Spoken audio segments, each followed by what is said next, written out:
Hello everyone, it's Origami. Welcome back to What If Naruto Was Experimented on part 3 of this series. Please make sure to like and subscribe. Here is the summary. Naruto was fostered by Orochimaru on the 5th day of his birth. Orochimaru started to experiment on him at a young age. What happens when Naruto gets older and bloodlines start to appear? Let's get started. Chapter 5, Orochimaru's Departure. A week has gone by and Orochi was a patient man. He knew what he had, in his possession, was another piece to his ultimate chimera. The problem was, did he want to finish it? He saw the effects of the last time, but he knew that this was the last time. He didn't waste time bartering with a certain group for their genetics. Orochi had to find and create different things for almost every member in order to get the genetics. With that in his mind, he was going to do it. He was mulling over things when a cobra poofed into existence. The cobra's full length was a few inches taller than his summoner. He is a dull gold-colored cobra. He has 5 black and yellow stripes going down his back. Orochi recognized him instantly. He said, "Ko, how is the construction of the project going?" The newly named Ko said, "Orochimaru-sama, the building is going along smoothly. In a few years it will be fully operational. We have many recruits helping out. It helps that they are so lively with music. You sure know how to pick them." Orochimaru grinned as his side project was working out well. "That's excellent, Ko-kun. Now, how about the toy rooms?" Orochi has been busy using his Sannin rights. He has been setting up toy rooms all over Hinokuni while the snake summons watched over Naruto. He asked the snakes to watch over his playhouses while he was in Konoha. Ko said, "Orochimaru-sama, that is the reason I'm here." Someone has found toy for. Orochimaru's eyes narrowed at this. That toy room currently held his Anko-chan and others. He snarled at the cobra as he spoke, "Who found it and why wasn't I told immediately? Tell me now." The cobra slightly coiled as Orochi's killing intent rose. He said, "It was Konoha's ANBU. Hiruzen Sarutobi was not known as the Shinobi no Kami for nothing. He had noticed some unusual things in the village hidden in the leaves. He has not heard anything from Jiraiya in a while. The last thing he had heard was that he was following this group that are supposedly targeting S-ranked ninjas to join them. He didn't know what to believe with that, as there are only a few S-ranked ninjas in the world, himself included, and for a person or a group to actually gather them all together for one cause sounds downright impossible. However, in a ninja world where people are able to manipulate the elements, anything is possible. He was going to put that in the back of his mind for now. The other problem has been Orochimaru and Naruto. His plan was to have Naruto become a Sarutobi. However, that could not happen unless by a small minuscule chance Orochi gave up on Naruto. That was the plan anyway, for Orochi, being the perfectionist he is, to give up on an imperfect baby. Sarutobi was wrong, dead wrong. Orochi has become possibly the perfect father. That is the part that is him. No one can be the perfect father. He had to have at least dropped the boy. Naruto has been downright polite, sincere, articulate for a child his age, and overall happy. For heaven's sake, there was not even a hair out of place according to the doctor's report. This was not right and Sarutobi knew it. He just could not prove it. The final thing on his mind was this peace treaty with Kumo. Kumo could be described as two things: aggressive and cunning. They were the snakes that bit you when you are not around. He was not stupid. He was aware of their plans. He knew Kumo set this ploy up to possibly steal something, more specifically someone. The question is always who. Then there was that purple-haired genin. She went missing a month or so ago. This was the 10th abduction in the last few months. She was supposedly on mission with her team. But the presiding Jonin said she wasn't even on the team. Although she was an orphan after the Kyuubi attack, there were a few that actually cared for her well-being. His mind went a mile a minute as he had to be smart about this. If everything goes correctly, he could avoid any unnecessary fighting, a peace treaty and a round of good Lightning Country smokes. That unfortunately could only happen in a perfect world.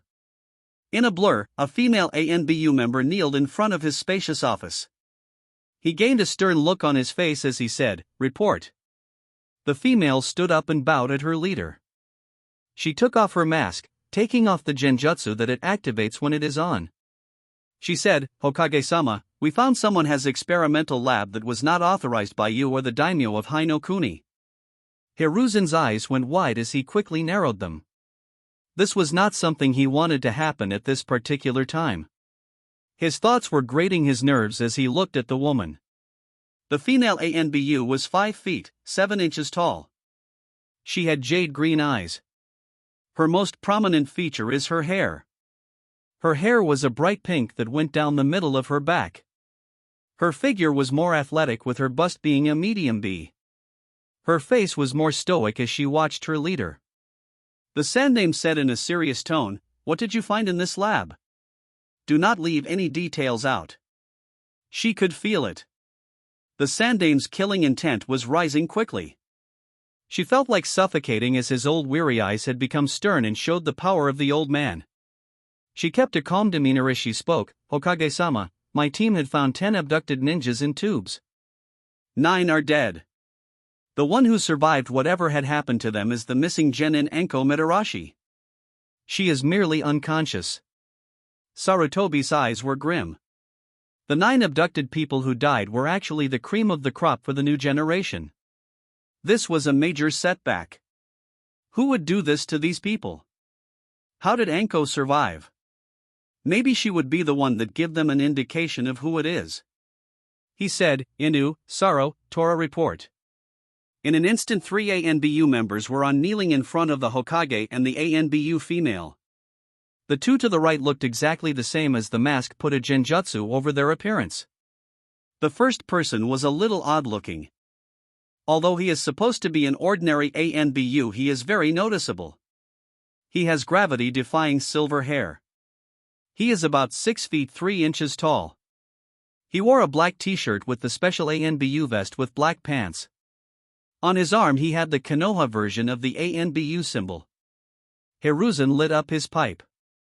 He pushed a button under the desk. When he touched the button, a red barrier encircled the room. No sound or anything could be heard or shown outside of the barrier. He said, "On this day, we will be conducting a task force. This is an S-ranked mission. As you know, we will have a high member of Kumogakure no Sato coming to Konoha in a week's time. Kumo is a little shady because of their overly aggressive wants of bloodlines. Another problem is there was an illegal lab found. This lab has the 10 missing genin that we lost, including one Anko Mitarashi. She is the only one to have survived the ordeal. Too many variables and factors have clouded our picture. Your 4 squads are going to wash the picture's glass. Now this is how it will go. Tora, you and your squad are going to beef up the security around the borders. In addition, you are going to the clan heads and make sure that they have security on all the children and clan heirs. This will last for 3 weeks. You are going to report to the commander after you are finished. Now sorry, your squad's job is going to search the perimeter of Hainokuni. I want your squad to find all unauthorized labs around. You do not and will not enter these labs. These labs are more than likely to be booby-trapped. So if you find them, mark it down and report it to your commander so we can send the appropriate team to the location. Finally, Inu, your task is the most dangerous. Inu looked at his leader with slight confusion. He replied, "Hokage-sama, what is so dangerous about this mission? My group has Karasu, Nico, Ria, and myself. We are a pretty powerful team with great teamwork." The Sandaime took a puff of his pipe. He knew that Inu wasn't questioning his authority but merely the term he used to describe the mission. Rumor has it that this group took on 100 me by themselves. But that's just a rumor after all. Hiruzen took another puff and said, "Inu, your squad will have an S-ranked recon mission. An S-ranked recon mission has only been done 3 times in the history of Konoha. The mission cannot go wrong or else someone dies." This was serious and Inu knew it.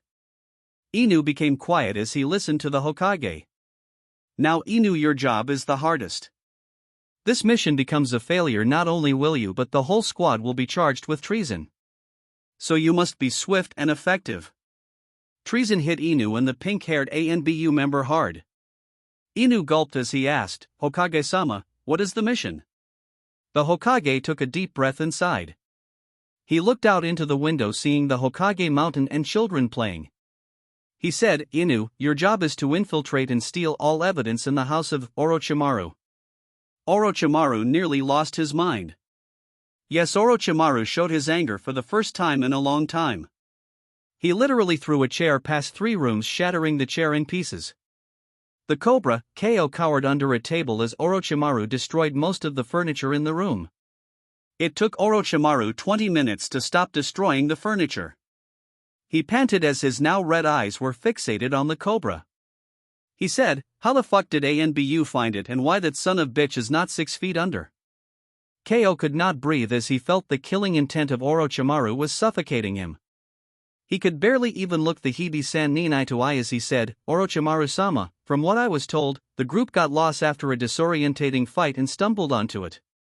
From what the snakes guarding the place said, the commander did a powerful futon jutsu that kept them preoccupied. She was able to disable all the traps with ease. I have never seen anything like that in my life." Orochi's red eyes went wide as he thought of the ANBU who could do that. It took Orochi a moment until he realized who it was. He smashed the last piece of furniture into 2 pieces, scaring KO even more. He growled, "That fucking bitch. KO, tell the other snakes to activate all the traps. I mean all of them. The next person who comes into the lab will be 6 feet under. Now I need to give Naruto the final syringe and take care of it. Damn it to hell, Konoha is a problem and a fucking half. All they do is make things worse and fuck everything up. Especially that Haruno bitch." He didn't know how right he was. During the week, the civilians have been decorated the village as the upcoming treaty would create an alliance with Kumo. The civilians were whispering and were absolutely giddy. The thought of upcoming business brought such joy. This was not the same sentiment of the shinobi of Konoha. It wasn't all that long ago that the Third Shinobi War was still going on. Kumo was an instigator to the tension of IWA and Konoha. One of the rumors was that one of their premier Kumo Jonin actually killed the Tsukage's older daughter, and it was said that the Yondaime Hokage did it. But that's just a rumor. They did not trust Kumo one bit. The tension grew higher as each day came closer. Danzo was of course on edge. He knows Kumo was going to do something. He had some associations with Kumo in the past. They had a falling out 20+ years ago when a trade fell through the cracks. The trade was supposed to be capturing of the Jinchuriki of Konoha in exchange for the 2 tails and 8 tails. Kumo failed because of the future Yondaime Hokage when he was at age 8. That was embarrassing for Kumo Gakure. However, this did bring hope for the future shinobi in Konoha. Speaking of which, a flash appeared before Danzo. Danzo sat in his chair as his second-in-command was bowing down at him. Danzo said in his monotonous voice, "Fukushu, how is Operation Adopt going?" Operation Adopt has been in effect for 3 years. Danzo had delightedly surprised from what he has seen from it. They have gained of 700 children. 1/3 of those children have bloodlines running through their veins. These children have been growing towards the way Danzo wanted them to be, the perfect soldiers. The children were fed normal amounts of food, but their toys were actually weapons. They were taught different things including fighting and that sort, while the older children were grouped into 2s and learned how to work together and how to survive with the essential teachings like cooking. Yes, Danzo's dream was coming true. Fukushu said, "Danzo-sama, everything is going on full cylinders. The little seedlings are starting to develop. There is one, however, that has developed before time.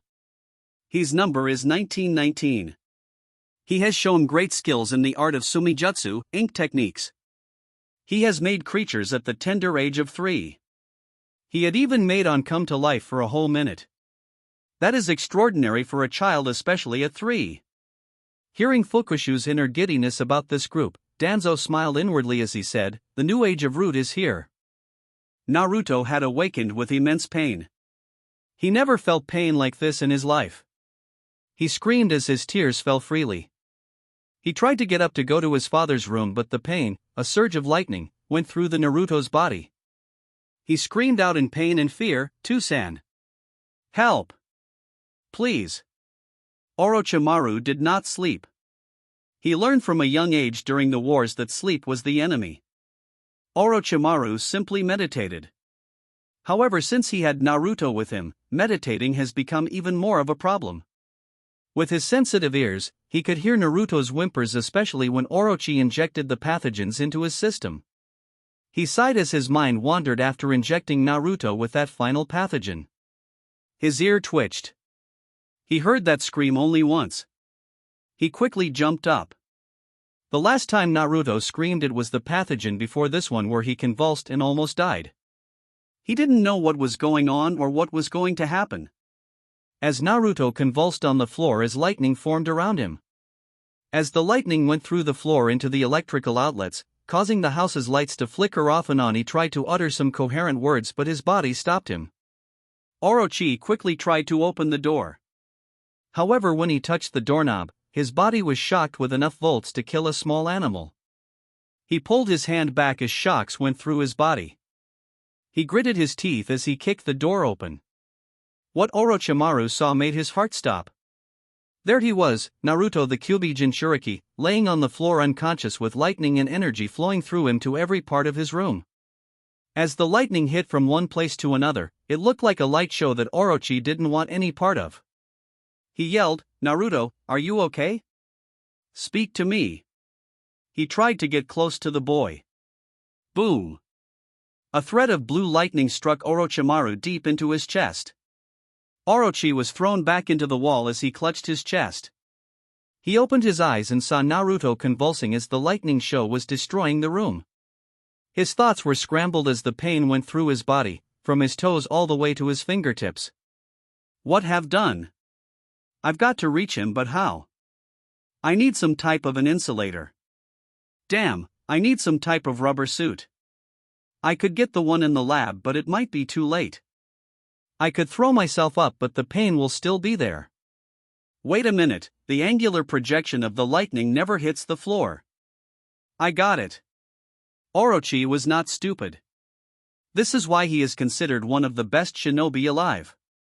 He did a few hand signs and slammed his hand to the ground and said, "Kuchios no jutsu."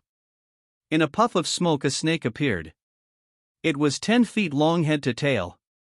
His was a cobalt blue with yellow stripes going along its back. He has blue and yellow slit eyes. He had a large horn on the top of his head. Orochimaru wheezed out with pain going through his lungs, "Rakurenio, I need you to conduct the lightning into your horn."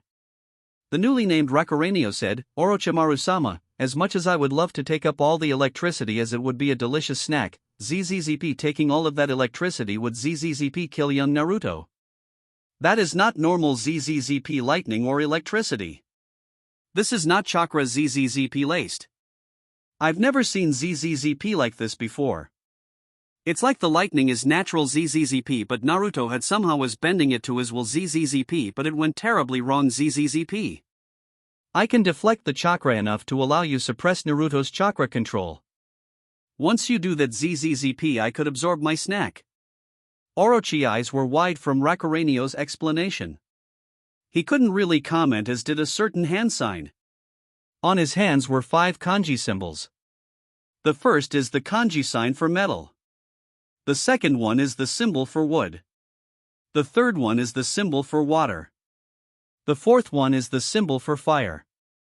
The final one is the symbol for earth. He said, "I am ready, whenever you are, Rakurenio." The snake nodded as it quickly took hold of the lightning charge. Soon all the electricity was focused on Rakurenio. This was as painful as it could get for the snake, as its purpose was to eat the electricity, not absorb and deflect. It was like letting the prey beat up the predator. He hissed at Orochimaru as the lightning was going through his body unnaturally. "What are you ZZZP waiting for? Go get the boy and stop him *ZZZP* before I become ashes." Orochimaru was a little frozen. To him, he saw not one but 2 individuals he held in high regard were dying. He never froze up like this before and didn't like it at all. He felt useless. It was not until Rakurenio yelled at him to realize that he had to do something. He rushed towards the boy and flipped him over. He could see even with Naruto's eyes wide open that Naruto was deeply unconscious and had a great possibility of dying. He heard Naruto whisper with life knocking on death's door, "Help me too, San." He did what he had to do. With much regret he said, "Sorry about this, Naruto, but this is the only way." Gojyo Fuin, 5 elemental seal. He pressed the 5 symbols onto Naruto's stomach. Rakurenio's body started to feel the heat coursing through his body. He shuddered as he knew if Orochi doesn't do something quick he would be done for. He slitted his eyes as he could feel the lightning gaining momentum over his body. Here it was his end. He closed his eyes tighter as he waited for the kill. Nothing. He opened his eyes to see the lightning had become wild. He smirked as his body was slightly charred. He saw the lightning just waiting to be eaten as he drew the lightning sparks to himself and ate it. His body started to have a charge with a smile on his face. He licked his lips with satisfaction.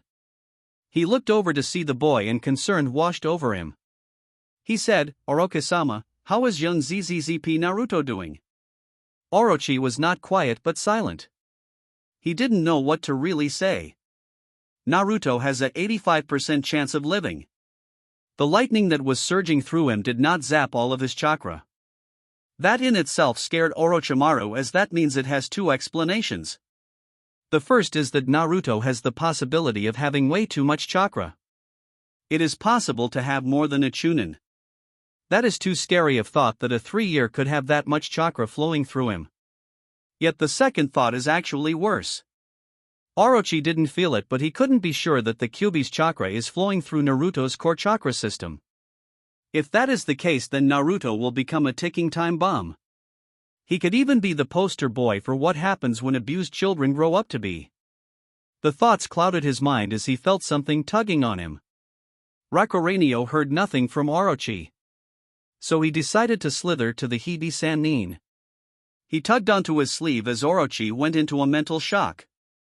He was still not responding, so Rakurenio took it upon himself to give Orochi a little bit of shock therapy. He bit Orochi's ankle, sending a few volts through his body. Orochi's eyes went wide as he felt the voltage go up and down his body. It was not nearly enough to kill or do permanent damage, but it still gave the Hibi-Sannin a jolt.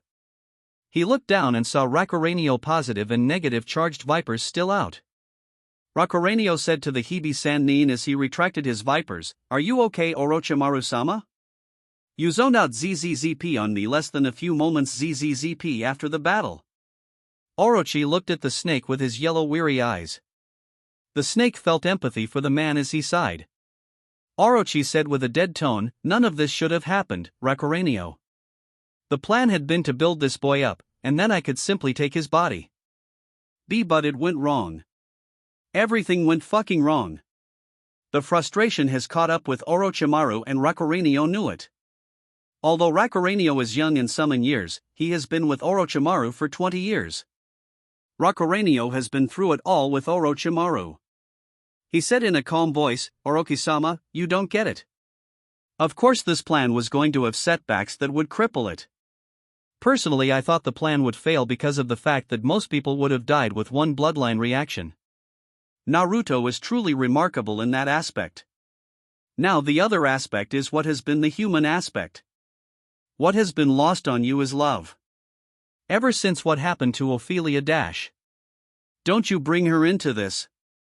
Orochi snarled as his fists shook from visible Rakurenio anger. Rakurenio was not afraid of Orochi by any means. He had nerves of titanium. He was calm as he spoke, "Orochi, don't be so ZZZP haste. This is about 35% about ZZZP Ophelia. In fact, that is why you came up with this ZZZP concoction of a plan. You know ZZZP it and I know it. Ever since the incident, ZZZP, you have lost the ability to love.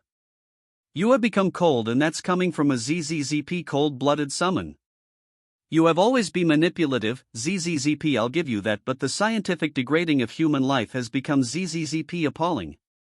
You are experimenting with people's ZZZP lives. Naruto is a different case ZZZP altogether.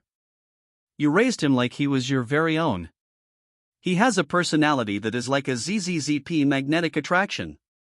He has something about him that brings people, animals, ZZZP even summons to him. He even melted your heart. So tell me, did you plan ZZZP on that? Naruto was the X factor. Orochi was not calmed by this, as Rakurenio was right. He didn't calculate Naruto the human factor. That was one variable that has quite possibly destroyed his plans. He said, with venom getting stronger with each passing word, so Rakurenio, if this is the case, then what does Ophelia have to do with it? You are just as bad as the others.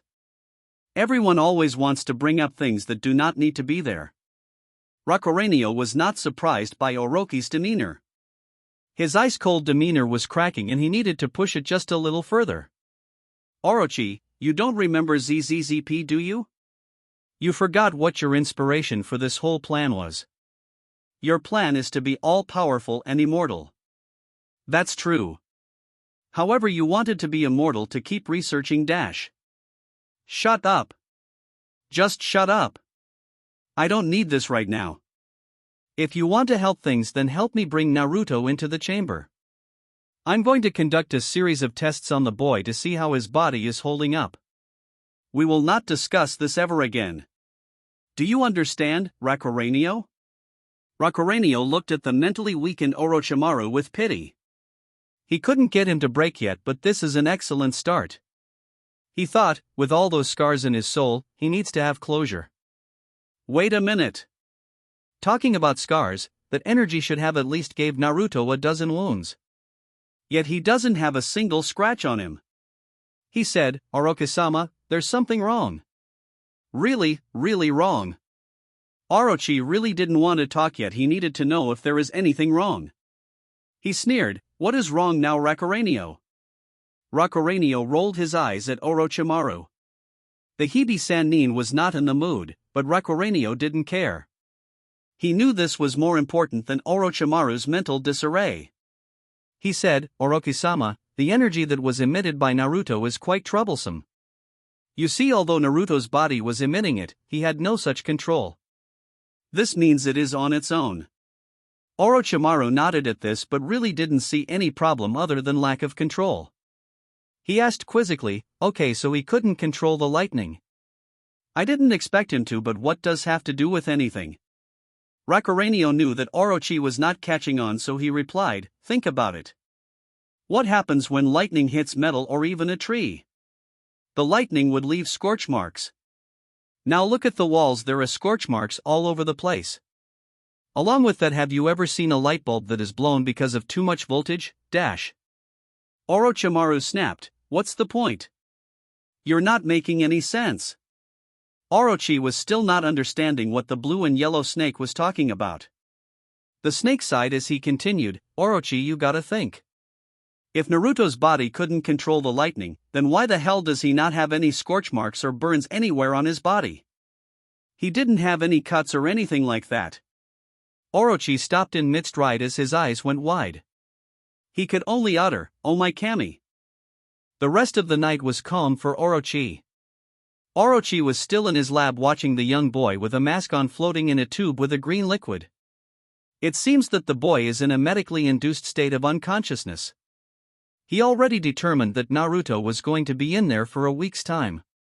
As Naruto floated, Rakurenio decided to watch as he, like most of the snake summons, have grown attached to the boy.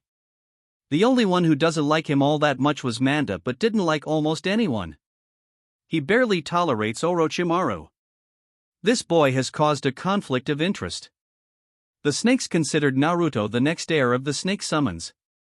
He would be the perfect candidate. He was fun and looked naturally harmless, but he is highly deceptive and will catch anyone off guard. He is actually quite the charmer. Rakurenio sighed as he saw the possible catalyst to the restoration of separation of the summons, floating in the green tube. There has been a resistance brewing among the snake summons.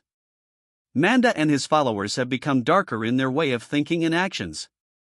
They have started to go the old way of thinking, making the snake summons look like evil, deceptive creatures that represent all that is wrong with the world.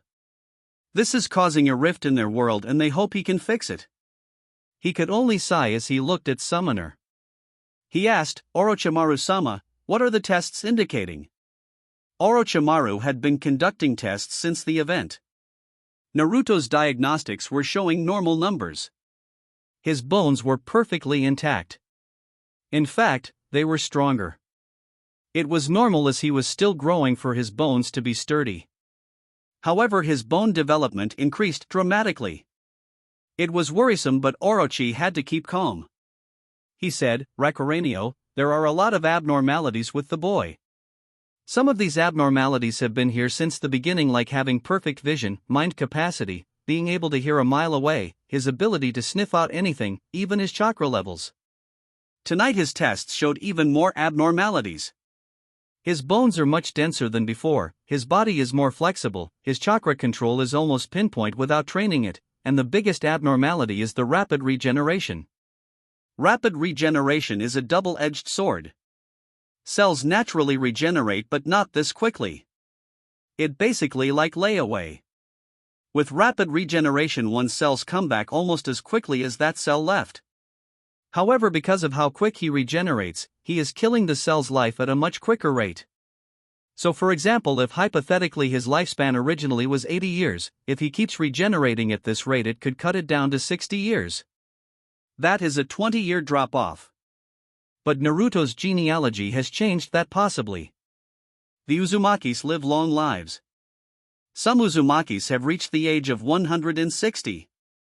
With that being the case, losing 20 years would mean he could live up to 140 years. That is the best case scenario with the 20-year problem. The second problem deals with what I injected into him. It is the Mokuton genes.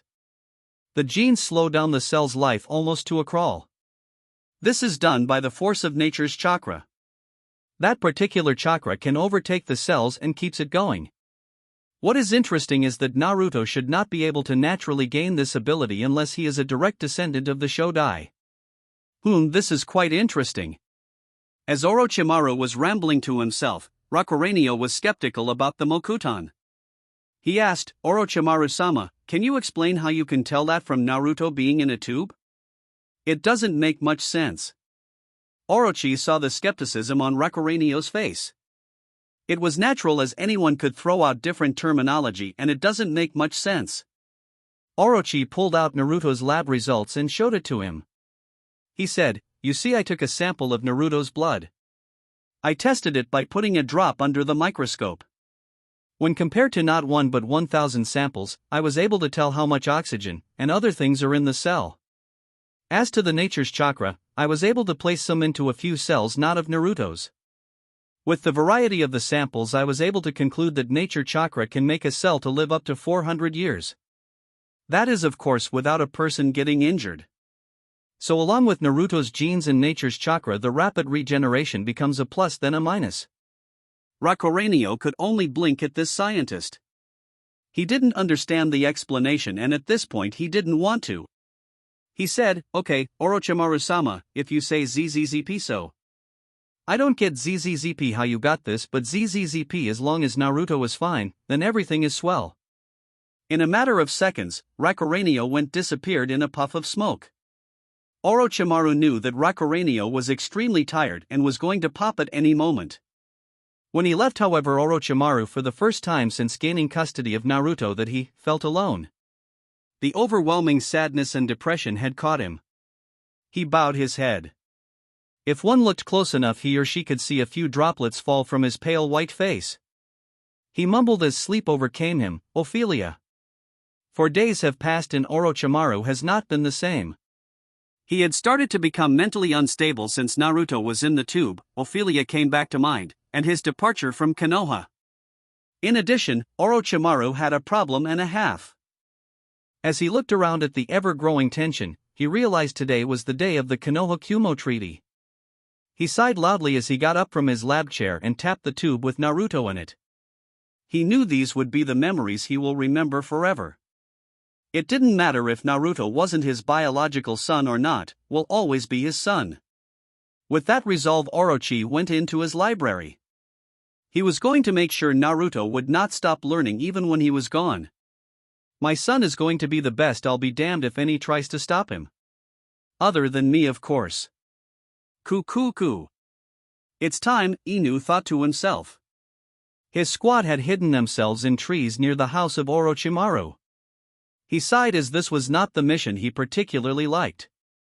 But if the Sandaime wanted him to do it, then he will. He whispered to Nico, "What do you see in Orochimaru's house?" Nico was about 5 feet, 8 inches tall. Her face was a little narrow. Her body is curved like an hourglass with a small C-cup. She has long purple hair. She was about 14 years old. On her back was a slim sword. She used her binoculars to look into the house. She said, "Buntecho, I don't see him anywhere. It seems like he has left for some reason. I didn't see him leave the house, but he's out of range." This made Inu frown deeply. Right now Orochimaru was a variable that can't seem to remain constant. He said, "Ria, use your teleportation ability to assess the situation better." Rio nodded. Rio was about 5 feet 11 inches tall. He had short brown hair. His face was pointy. He is wearing a long-sleeved, dark hunter green and black t-shirt along with a black flak jacket. His pants were black with seals on the sides. On his back he has a slightly curved katana hidden in a sleek sheath. His mask was a dragon with beady, jet-black eyes. In an instant, he disappeared into thin air. This is why Inu liked this group.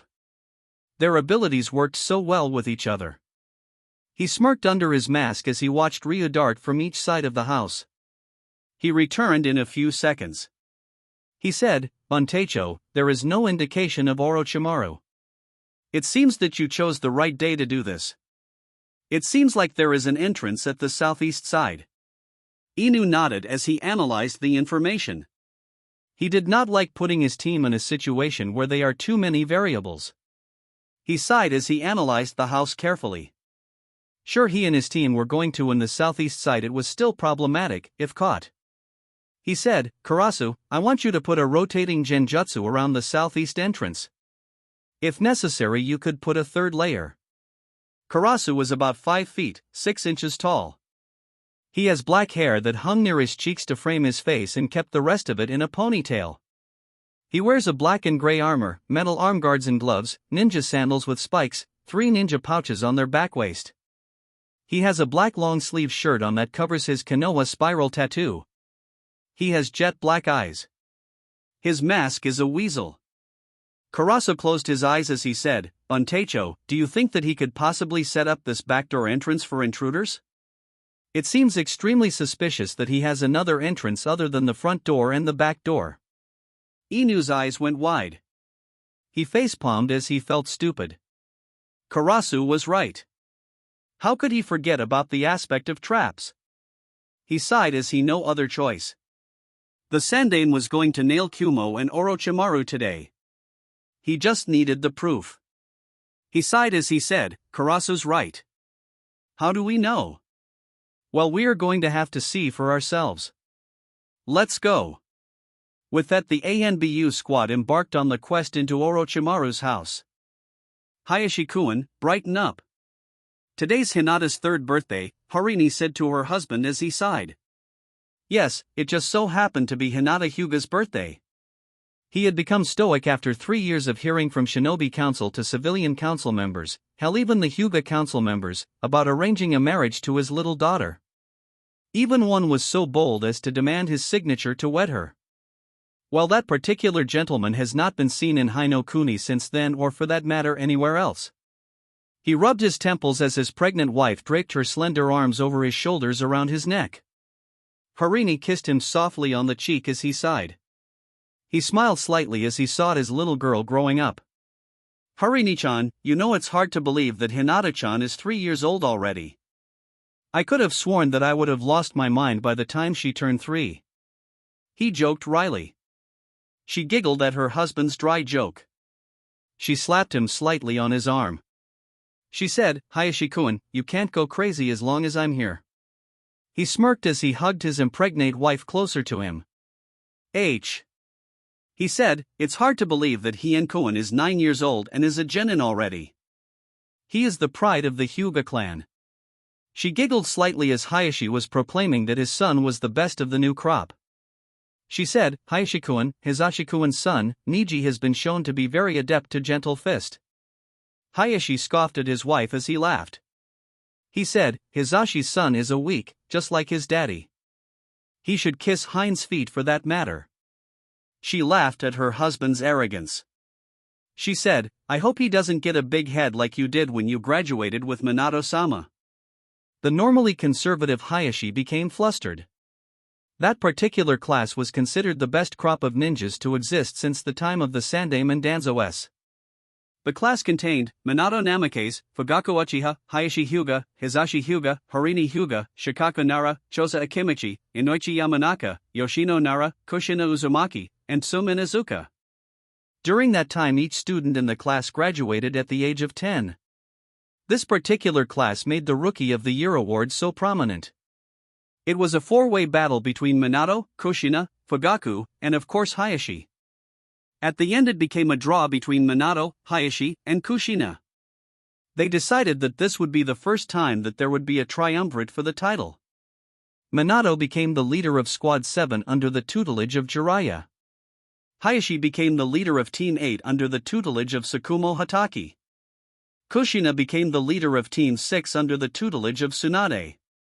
He smiled at the memories of the Rowdytsum, the quiet Minato, the loudmouth Kushina, the red-faced shy girl who kept touching her fingers together, also known as his wife. He said, you know beautiful, we were pretty amazing in our day. I think this generation is going to be good this year. She kissed him on the cheek as she let out a joyous sigh. She said, who knows? They might be better than us. Now Hayashi-kun, it's time to actually get out of this bed and get ready for the party. Hayashi laughed as his wife giggled. He said, you know what Harini-chan, I love you and the kids. I don't think anything can ruin an amazing day like this. Unfortunately Hayashi didn't know how wrong he was. The man of the hour had finally arrived. As he signed his name onto the sign-in sheet, one of the ninja guards alerted the Hokage and councils of his arrival. The ninja guard read the man's name, his eyes narrowed. This was the same man that basically ended his ninja career. The man said to the guard, I remember you. Yeah, you're Hitoshi. How is that spine of yours? He sneered at the man as four members of the ANBU landed around the man. The man put his hands up as the ANBU members searched him from head to toe. As they searched for weapons and other destructive tools, they did not realize his most destructive tool was his mind. Hitonis was a deceitful human being and an extremely powerful politician. When he used to be an active ninja, he had become one step away from being the Raikage. But he digressed. After the pat-down, the main ANBU said, Hitonis Dano, before the festivities can begin, the Shinobi Council would like to begin the meeting now. Then afterwards you can have the celebrations. Hitonis nodded as he was escorted to the Hokage Tower. He turned his head back to the guard. With a sinister grin he said, Hitoshi-san, I hope that Kumo can have Konoha's backing after this. Before Hitoshi could move, ANBU disappeared in a swirl of leaves, leaving the man to brew with hatred. Orochimaru was dressed in his formal robe. He sighed as he hated formal attire, especially when it had the Hide-san ninth seal on the back. It went against the style of the snake. As he looked in the mirror he could feel a ghost-like feeling running up his spine. He sighed as he thought about the boy who became his adopted son. He knew he was about to leave him to the wolves and savages of Konoha. He wanted to take Naruto with him, but it had way too many risks involved. Orochimaru-sama, we have checked on Naruto-kun, a familiar voice said. His voice sounded sullen. Orochimaru turned to see Naruto's bestest friend, as Naruto would call him. Orochimaru could see it in the snake's eye. It was cold. It was anger. It was disappointment. He said, Orenji, what is his condition? Orenji's neck snapped up. His slit eyes became even narrower. He hissed as he said, other than being in a tube with green liquid, he is nice and dandy. His stats are fine. He should be able to come out of there tonight. Orochi scowled at Orenji's tone but disregarded it for now. He said, good now I have one more task. I need you to guard Naruto today. Hitonis has arrived from Kumogakure and I have to represent the three Sannin. The orange snake rolled his eyes as hissed something under his breath. He silently slid his way back to Naruto. Orochi's anger tripled as he balled his fists tightly. He didn't need this attitude of Orenji to know that he messed up. With the thought of Ophelia and Naruto fresh into his mind, he punched the 6-foot dressing mirror. As it shattered, Orochi noticed the facade that he portrayed freely fall to the ground. Here it was, the Hebe Sannin, the great inventor, one of the greatest tag team member, was alone and broken. With this last thought he disappeared into a swirl of leaves. Orenji slithered to the tube that contained Naruto. Unbeknownst to Orochi, a large amount of the group had started to rebel from Orochi and the contract. The upcoming war between Manda and his brother Yamada was growing. Most of the snakes are actually on Yamada's side. They want Naruto as the new summoner. Orenji's mission is to watch over him in secret. He will be his unofficial guardian. He was given the command that if Orochi even tries something on Naruto anymore, he was given the right to strike and subdue the man. If it comes to a lethal battle, he was given the green light to take him out. Orenji sighed as he watched the boy floating with the simple thought going through his mind. Naruto. It took a few moments until the greatest peace treaty of all time to occur. The Shinobi Council wasn't as thrilled as the civilians outside were. The Hokage, Hitonis, and the Shinobi Council were escorted to the guest conference room of the Hokage Tower. As they were all seated in the conference, the Hokage gave Hitonis a pipe and lit it for him. The Hokage said, "Welcome Shinobi Council and Hitonis-san. Today is a great day. It is an honor for Konoha to welcome one of the highest-ranking members of Kumogakure. Today is not a day of war but a day for peace, an olive branch that Kumo graciously offered. With this it is my pleasure to let Hitonis-san begin the treaty discussions." Hitonis stood up and bowed to the council. He said, "It is a privilege to meet you here. It is even better as this meeting is for the peace between two of the greatest nations." Hitonis pulled out a scroll from his pocket. He opened the scroll and continued speaking. Kumo would like to begin the peace treaty with the MAD, or the Mutually Assured Destruction discussion. As you know, we have two Jinchuriki, Nibi and Hachibi. We know that you have the strongest one in the Kyubi. To ensure our treaty, we would like for two things to happen. The first is that we mutually agree that in any future wars we will not use the Jinchuriki as weapons against each other. Hiruzen and the Shinobi Council were in deep thought about this proposal. Hayashi said, "You know, Hitonis-san, I must ask out of pure curiosity, why is it that we are talking about supposed future wars? It seems a little suspicious that you bring up wars at a peace treaty." Hitonis growled inwardly at Hayashi Hyuga. However, in an instant the growl grew into a sinister smirk. He was going to enjoy taking some of those unmarked Hyuga children from them.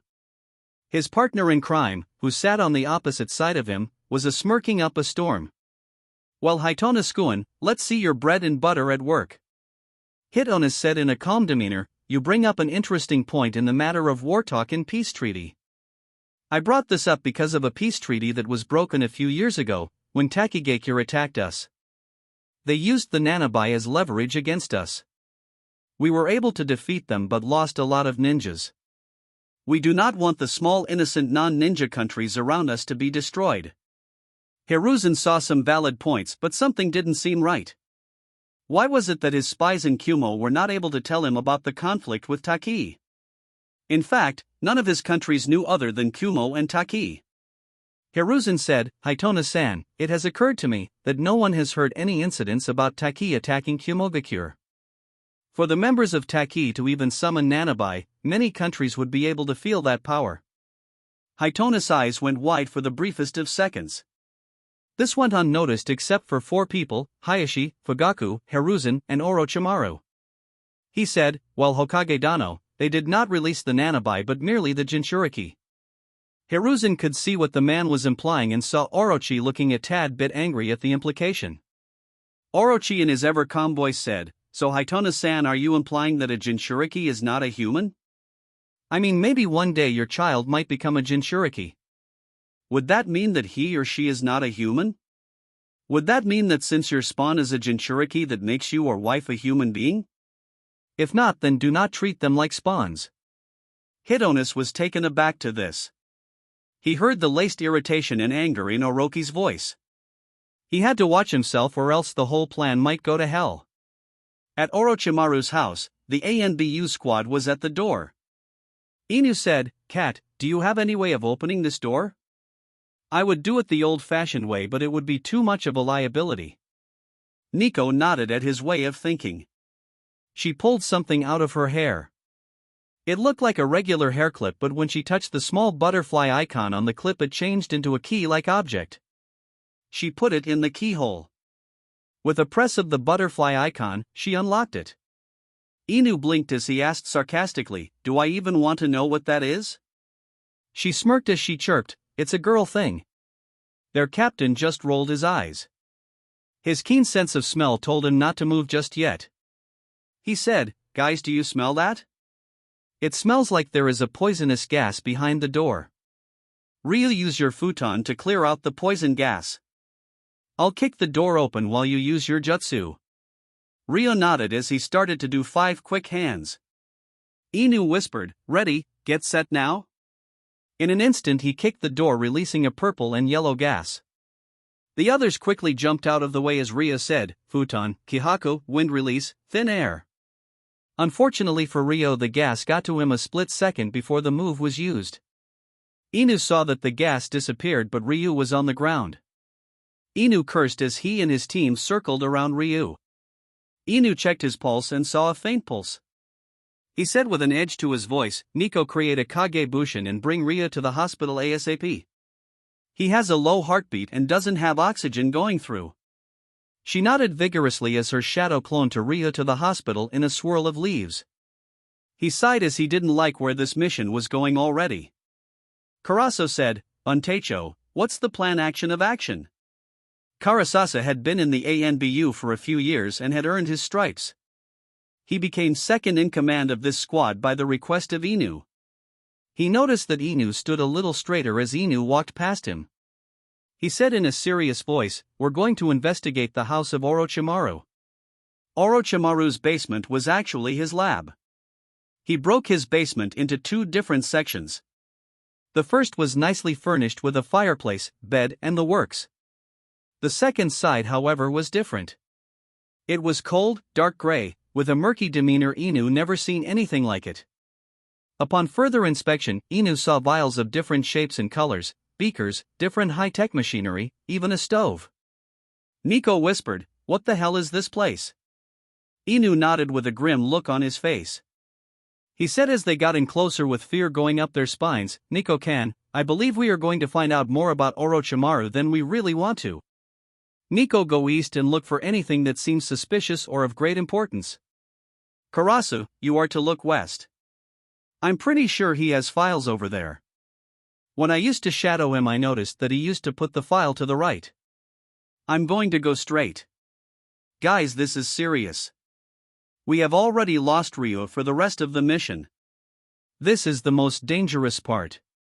Remember the rule, be alarmed, be armed. They both replied, "Hi."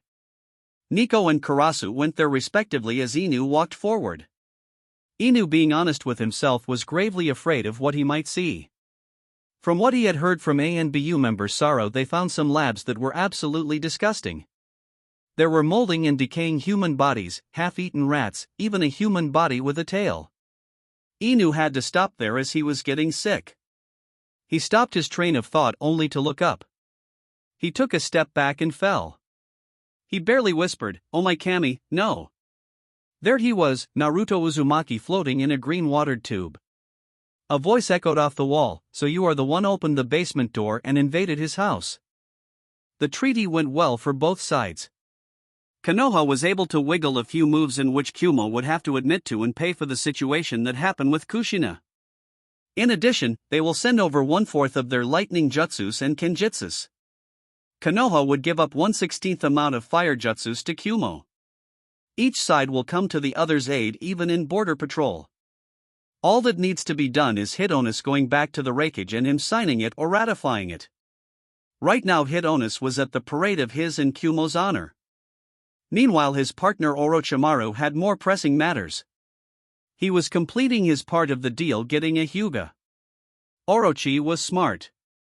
That was always known, but today he felt smarter than normal. He was invited to Hinata Hyuga's 3rd birthday celebration. He saw the Akimichi, Nara, Yamanaka, Uchiha, Sarutobi, Inuzuka, and Aburame clan leaders and their immediate family. He also saw a few financially powerful civilians. He smirked as he watched the children play with each other and the adults conversing with each other with sake. Before the party started, he spiked the drinks with his special liquid he had been working on. This liquid is his genjutsu in a bottle. The drink, when mixed with alcohol, gives the drinker a sense of obliviousness. This would dim the Hyuga's 359-degree vision, while making the Uchiha Sharingan very cloudy. In addition, this concoction dimmed the buzzing Aburame bugs, while dimming the Inuzuka's senses. Oh, those poor people keep drinking without thinking about what's in the drink. Ooh, that rhymes. Well, in a few minutes, they'll be out of commission. The 2 Kagebushin should be able to do a switcheroo with the Hyuga princess. Yup, Orochimaru's plan was put into action as he went to chat with the leaders with his red fruit punch. Inu had finally freaked out. He saw Naruto floating in a tube and the echoing voice was really getting to him. He heard something slither towards him. It was an orange snake. It scared him as the snake was coming closer to him. Inu pulled a kunai out of his pocket and threw it at him. The kunai coming out of his hand was about 95 mph. However, right in front of his eyes, the orange snake snagged the kunai out of the air with his tail. The snake then flicked it into a wall as Inu's eyes became wider. Orenji looked deep into the eyes of Inu. The serious look of the orange snake sent chills through Inu's body. Orenji asked, "Now Anbu-san, I must ask, how did you get in here? Better yet, why are you even here?" Inu was scared out of his wits. Not many people knows that Inu hates snakes. When he was about 5, a poisonous snake bit him and he was hospitalized for 3 months. He asked, "What are you doing here, snake team?" The orange snake simple snapped his tail in a whip-like snap. He said as he peered into Inu's eyes, "You know, Anbu-san, it is not polite to not tell someone your name. That is entirely my fault, however, for which I am sorry. My name, Anbu-san, is Orenji." I can sense the fear of snakes rolling off like a rock on a hill. "Since you are a scared chicken, I'm going to ask you again. Why are you here and how did you get in here?" Inu tried to muster up some courage after that chicken insult. "Well, Orenji-san, I'm here to put your master in jail for what he has done to many people, especially Naruto-kun." Orenji chuckled at the silver-head Anbu member. He said, "You know, Anbu-san, I would hope that you never get into politics. You are straightforward but a little too straight. But that is irrelevant at this point in time. So Anbu-san, do you honestly think you can go and get past me without dying?" Inu gulped as he nodded. Orenji smirked as he said, "Good.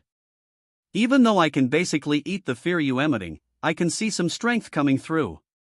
Now as to what I can do to you or for you is a huge question. Sad to say, my supposed master has done some horrific things and more than likely tarnished the Hebe name." The snake slithered away from the Anbu member and went to the tube containing the Jinchuriki. Inu watched in awe as the snake used his tail to put in the password to release the green water. As soon as the liquid was out, Orenji opened the hatchet, letting Naruto fall onto his back. He slithered towards the Anbu member and gave him the boy. He said, "Since you are here to catch and whatnot, I want you to get Naruto out here and give him to the Hokage. The boy should not see his Tusan being taken away. Now go, I need to clean up." Inu nodded as he carried Naruto in a fireman carry. As he started to go, Orenji said, "Oh, and by the way, you are going to have to throw that kunai a lot quicker to hit me." Inu decided not to say anything as the other 2 members joined him and left. Orenji sighed as he closed the door. He muttered to himself, "I better play unconscious or Orochi might not believe me." With that, the orange snake slithered to where the open tube was and turned over. Hit Onus was enjoying himself. This parade with all of the yellow and black, representing Kyumo, confetti coming down out of the buildings and with the shouting of his name almost made him feel bad for what he was going to do. Almost. He knew what the fate of those Hyugas was going to be. He didn't care so much as he only cared about was Kyumo and its survival. So if it meant that one or two people had to suffer, then so be it. He liked his lips as he saw the rakiage hat on top of his head. The parade was ending as it was almost time for him to leave to Kyumo. He smirked as he would have something to bring back with him. He said to the crowd of thousands of people and with the Hokage next to him, civilians of Kanahagakure no Sato, it has been an honor to be here with you to hopefully celebrate a bond between two of the most powerful villages of all time. Hopefully in the near future the will of fire and the heart of lightning will be fighting as one. I, as a representative of Kyumogakure, am proud of what we were able to accomplish today, embarking on a new future. Your hospitality knows no bounds, as this parade shows me. This parade will go down in history of the day that my and now your brothers and sisters in Kyumo will hold hands together as one. Thank you, Konoha, for this day. The crowd erupted as they shouted his name and Kyumo's. Hiruzen clapped and showed outwardly happiness. Inside, however, was much different tune. No wonder Kyumo sent this slime as here. He has a tongue made of silver. You could tell that he was all bullshit, but the way he talks makes him seem like he is the fucking six paths. The faster he gets the hell out of Konoha, the better before I start to smell controversy. The Hokage said, "Citizens of Konoha, it is time for our brother, as he affectionately calls himself, to leave for Kyumohakure to agree to finalize and or ratify it. For this peace treaty to be finalized, he needs to go quickly.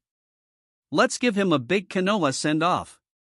The crowd erupted again as the ANBU escorted the waving Hitonas to the gate. Hitonas smirked inwardly. It's almost time for my prize. It's almost too easy. In a moment Hitonas was in front of the gate with the Hokage and 4 ANBU in front of him. The Hokage asked, "Are you sure you want to go alone? It can be extremely dangerous." Hitonas waved his hands. He said, "Hokage-sama, you and the whole fire country has given me such an amazing event with even better hospitality. I could not ask for much more. I want to wish you a great deal of prosperity, and that one day the two flints can create not only lightning but also a fire." He bowed to the Hokage as he left. The Hokage also bowed at him. He thought as he saw Hitonas jump tree to tree, something is not right. I don't know what it is, but it is bad. I can feel it. While Orochi was conversing with the adults and parents, his shadow clones were completing their mission. They were on top of the roof surveying the children. He noticed that the Hyuga princess was a tad bit drowsy. More like exhausted, one clone thought as he remembered that was how Naruto was. He had to shake his head from those thoughts as it was will breaking. The clone transformed into an exact replica of Hinata. He said to the other clone, "Get the chloroform ready." When he saw the other clone pull out the rag, he said himself as he said, "Ready or not, here I come." 3-year-olds play like 2-year-olds but with more vocabulary. Right now Kiba, Choji, Shikamaru, Aino, and the birthday girl Hinata were playing tag. Her older cousin was designated to watch her. Basically all he had to do was tell Hayashi-sama or Hien. As he watched them play, he could not help but think about his cousin that was 4 years his senior. Niji hated how much cooler his cousin was. He knew that his cousin was the heir apparent of the Hyugas. He huffed as he knew that he could beat him, one day. During his rant in his head, Orochi was able to do the switcheroo on Hinata. Hinata looked around to see where she was. She saw a man come behind her only to have a rag over her mouth. "Shoo. It's okay, Hinata-san. You will be asleep really soon." Soon enough the Hyuga princess was asleep. He snatched her up in a knapsack and started jumping building to building. He smirked as he said to himself, "Everything is going according to plan." Oh, how wrong he was. Hien was outside in the luxurious backyard that was hosting his sister's birthday party. Today, Hien was able to get a day off because of the festivities. He smirked as he looked and acted just like Hayashi. He was considered the mini Hayashi. He was definitely the apple of the Hyuga leader. He adjusted his brand new forehead protector. Today, while he picked up his sister's birthday present, he also picked up his new protector with the Hyuga symbol on the sides of the protector. He looked over to see his 4-year cousin brood as the kids played tag. He liked Niji out of all of his brethren. He saw a spark in him that told him that he would be great. But if he didn't get over his jealousy, he would never be able to do anything. Because he would be the heir, he decided that he would brand Niji. Nope, he wanted him to be his second in command. He walked over to his future second in command. He said, buck up Niji-kun. I mean, you're acting like you're 13. Why don't we play tag with them? It looks like a lot of fun. Niji looked at the good-natured boy with angry eyes. I want to train, but I have to be guarding these kids. Niji pouted as Hien patted the boy on the head, much to Niji's disdain. Hien said, "You're right, that's why I'm here. I'll help you watch them because after all I am a super powerful ninja at the age of 8. Niji rolled his eyes as Hien reminded him, every day that he sees him. Niji grumbled, "Okay, but you will help me to throw kunais." Hien laughed as he patted Niji's head. He replied, "Okay Niji-kun, I'll teach you." As they watched the kids play tag, Hien was showing Niji how to properly throw a kunai. Niji-kun, when you throw a kunai you do not want to throw it like a ball. You want it to be thrown as if it was an arrow coming out of a crossbow. The objective in each case is for the point to stick into the target with a sufficient amount of force. For this to be successful, accuracy, distance, number of rotations and placement of the body all must be taken into account. If the thrower uses a spin technique, the kunai will rotate during flight.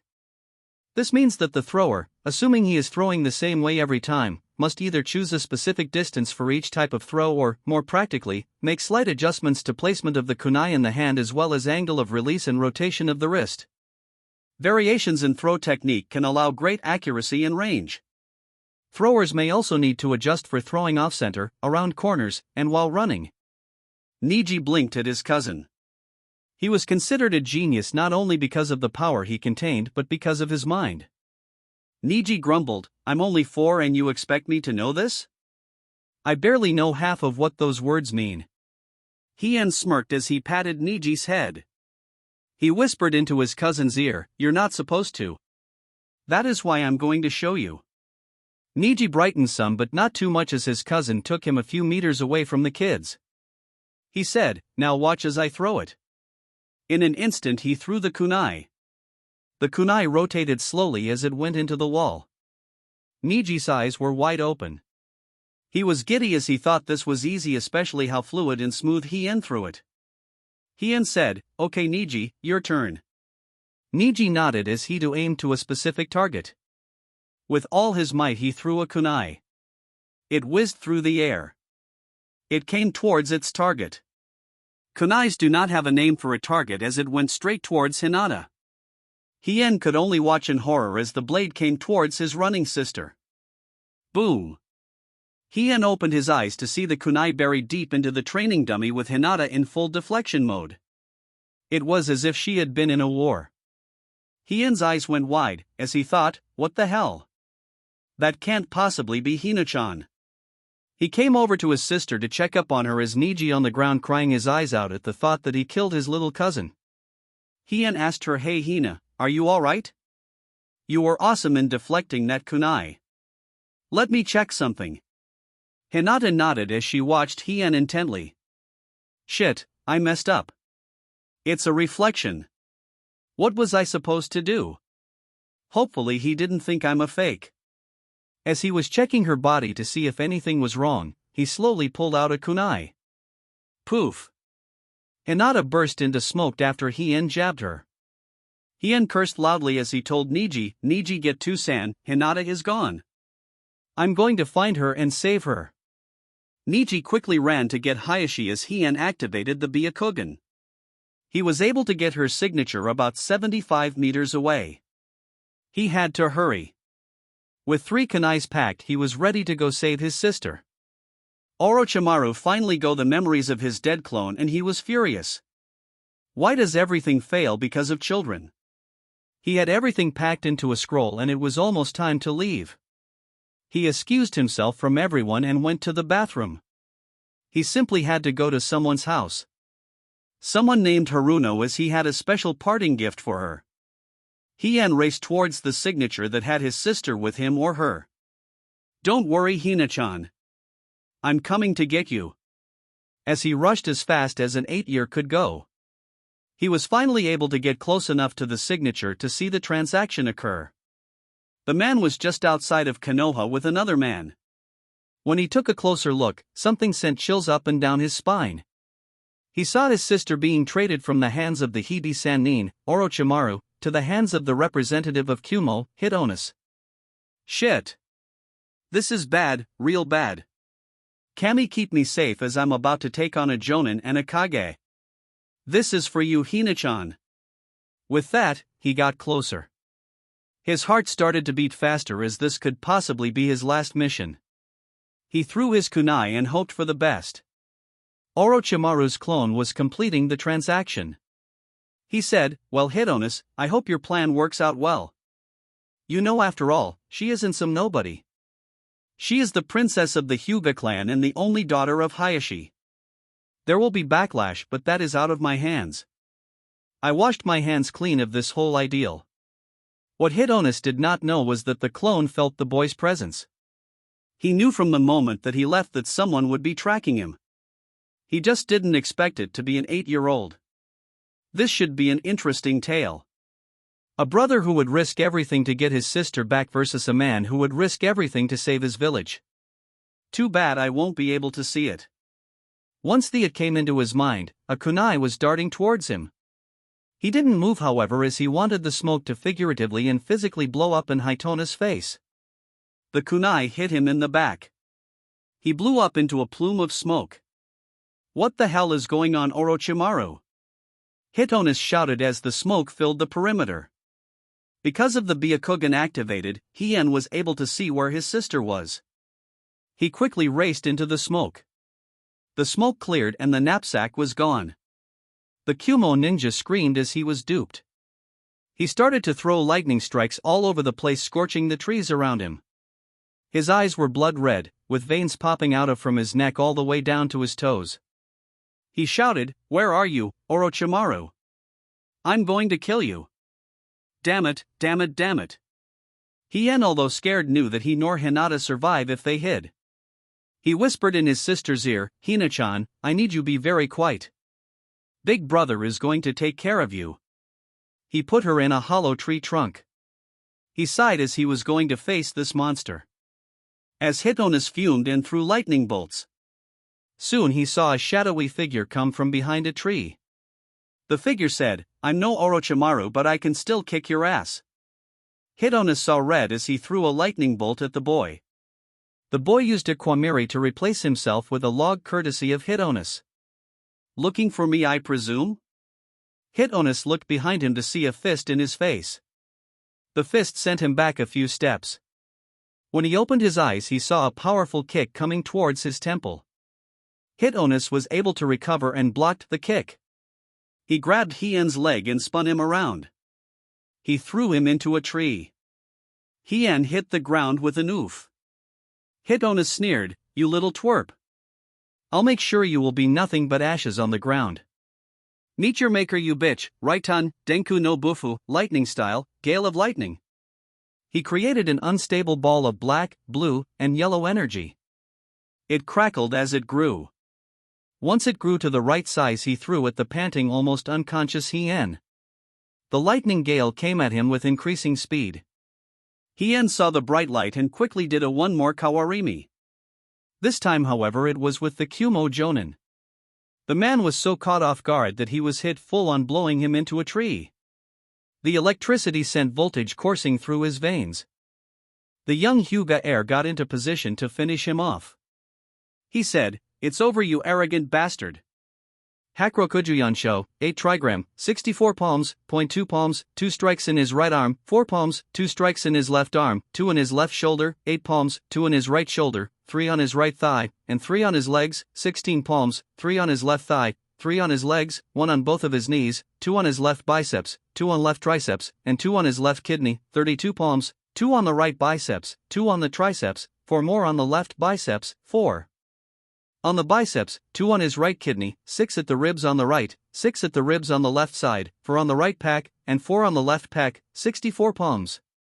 4 on the clavicle, 5 on his right wrist, 5 on his left wrist, 10 on his left foot, 10 on the right foot, 3 on his right thumb, 2 on his right pointer finger, 3 on his right middle finger, 2 on his right, 2 on his right pinky finger, 3 on his left thumb, 2 on his left pointer, 3 on his left middle finger, 2 on his left ring finger, 2 on his left pinky finger, 2 at the sternum, 1 at liver, 1 at the pancreas, 1 at the head and 1 at the stomach.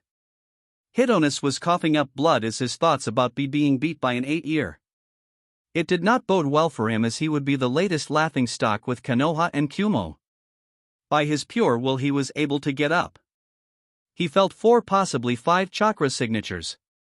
He knew that it was pointless in completing the mission, but this boy will die. Hien was looking worse off.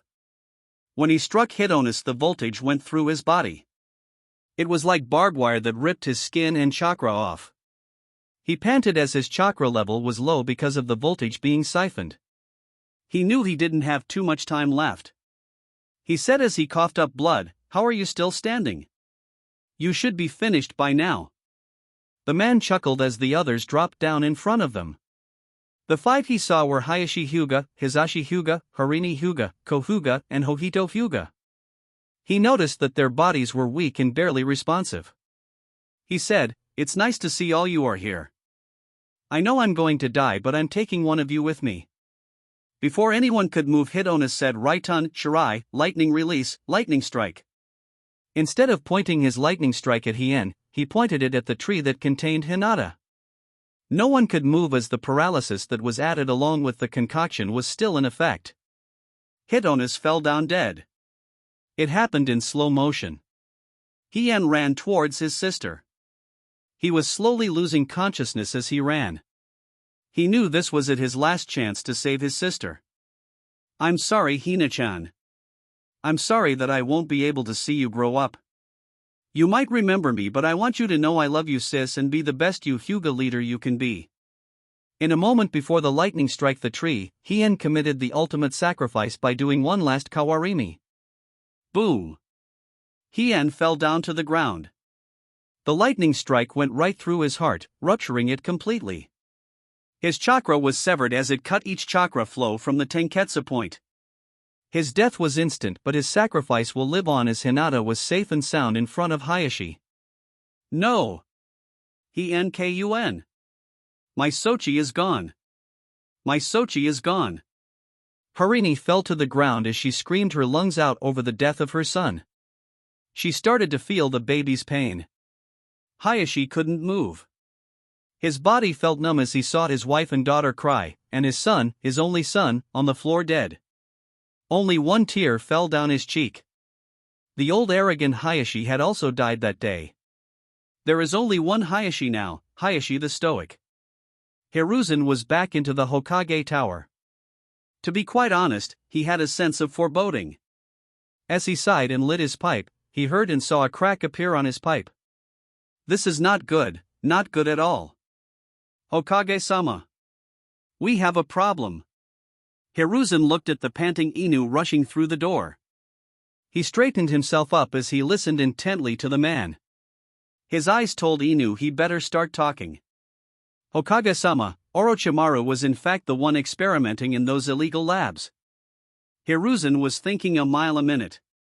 He said, "What proof do you have of such a claim? If we are going to bust him, I need proof." Instantly, documents in manila folders were on his desk. He glanced through each file as the sickness in his stomach grew with each passing second. Inu said with a grim voice, "Hokage-sama, it seems like he also experimented on Naruto Uzumaki." This made the Sandaime Hokage to look up at the ANBU member. He could not believe it. How could this monster do this under his nose?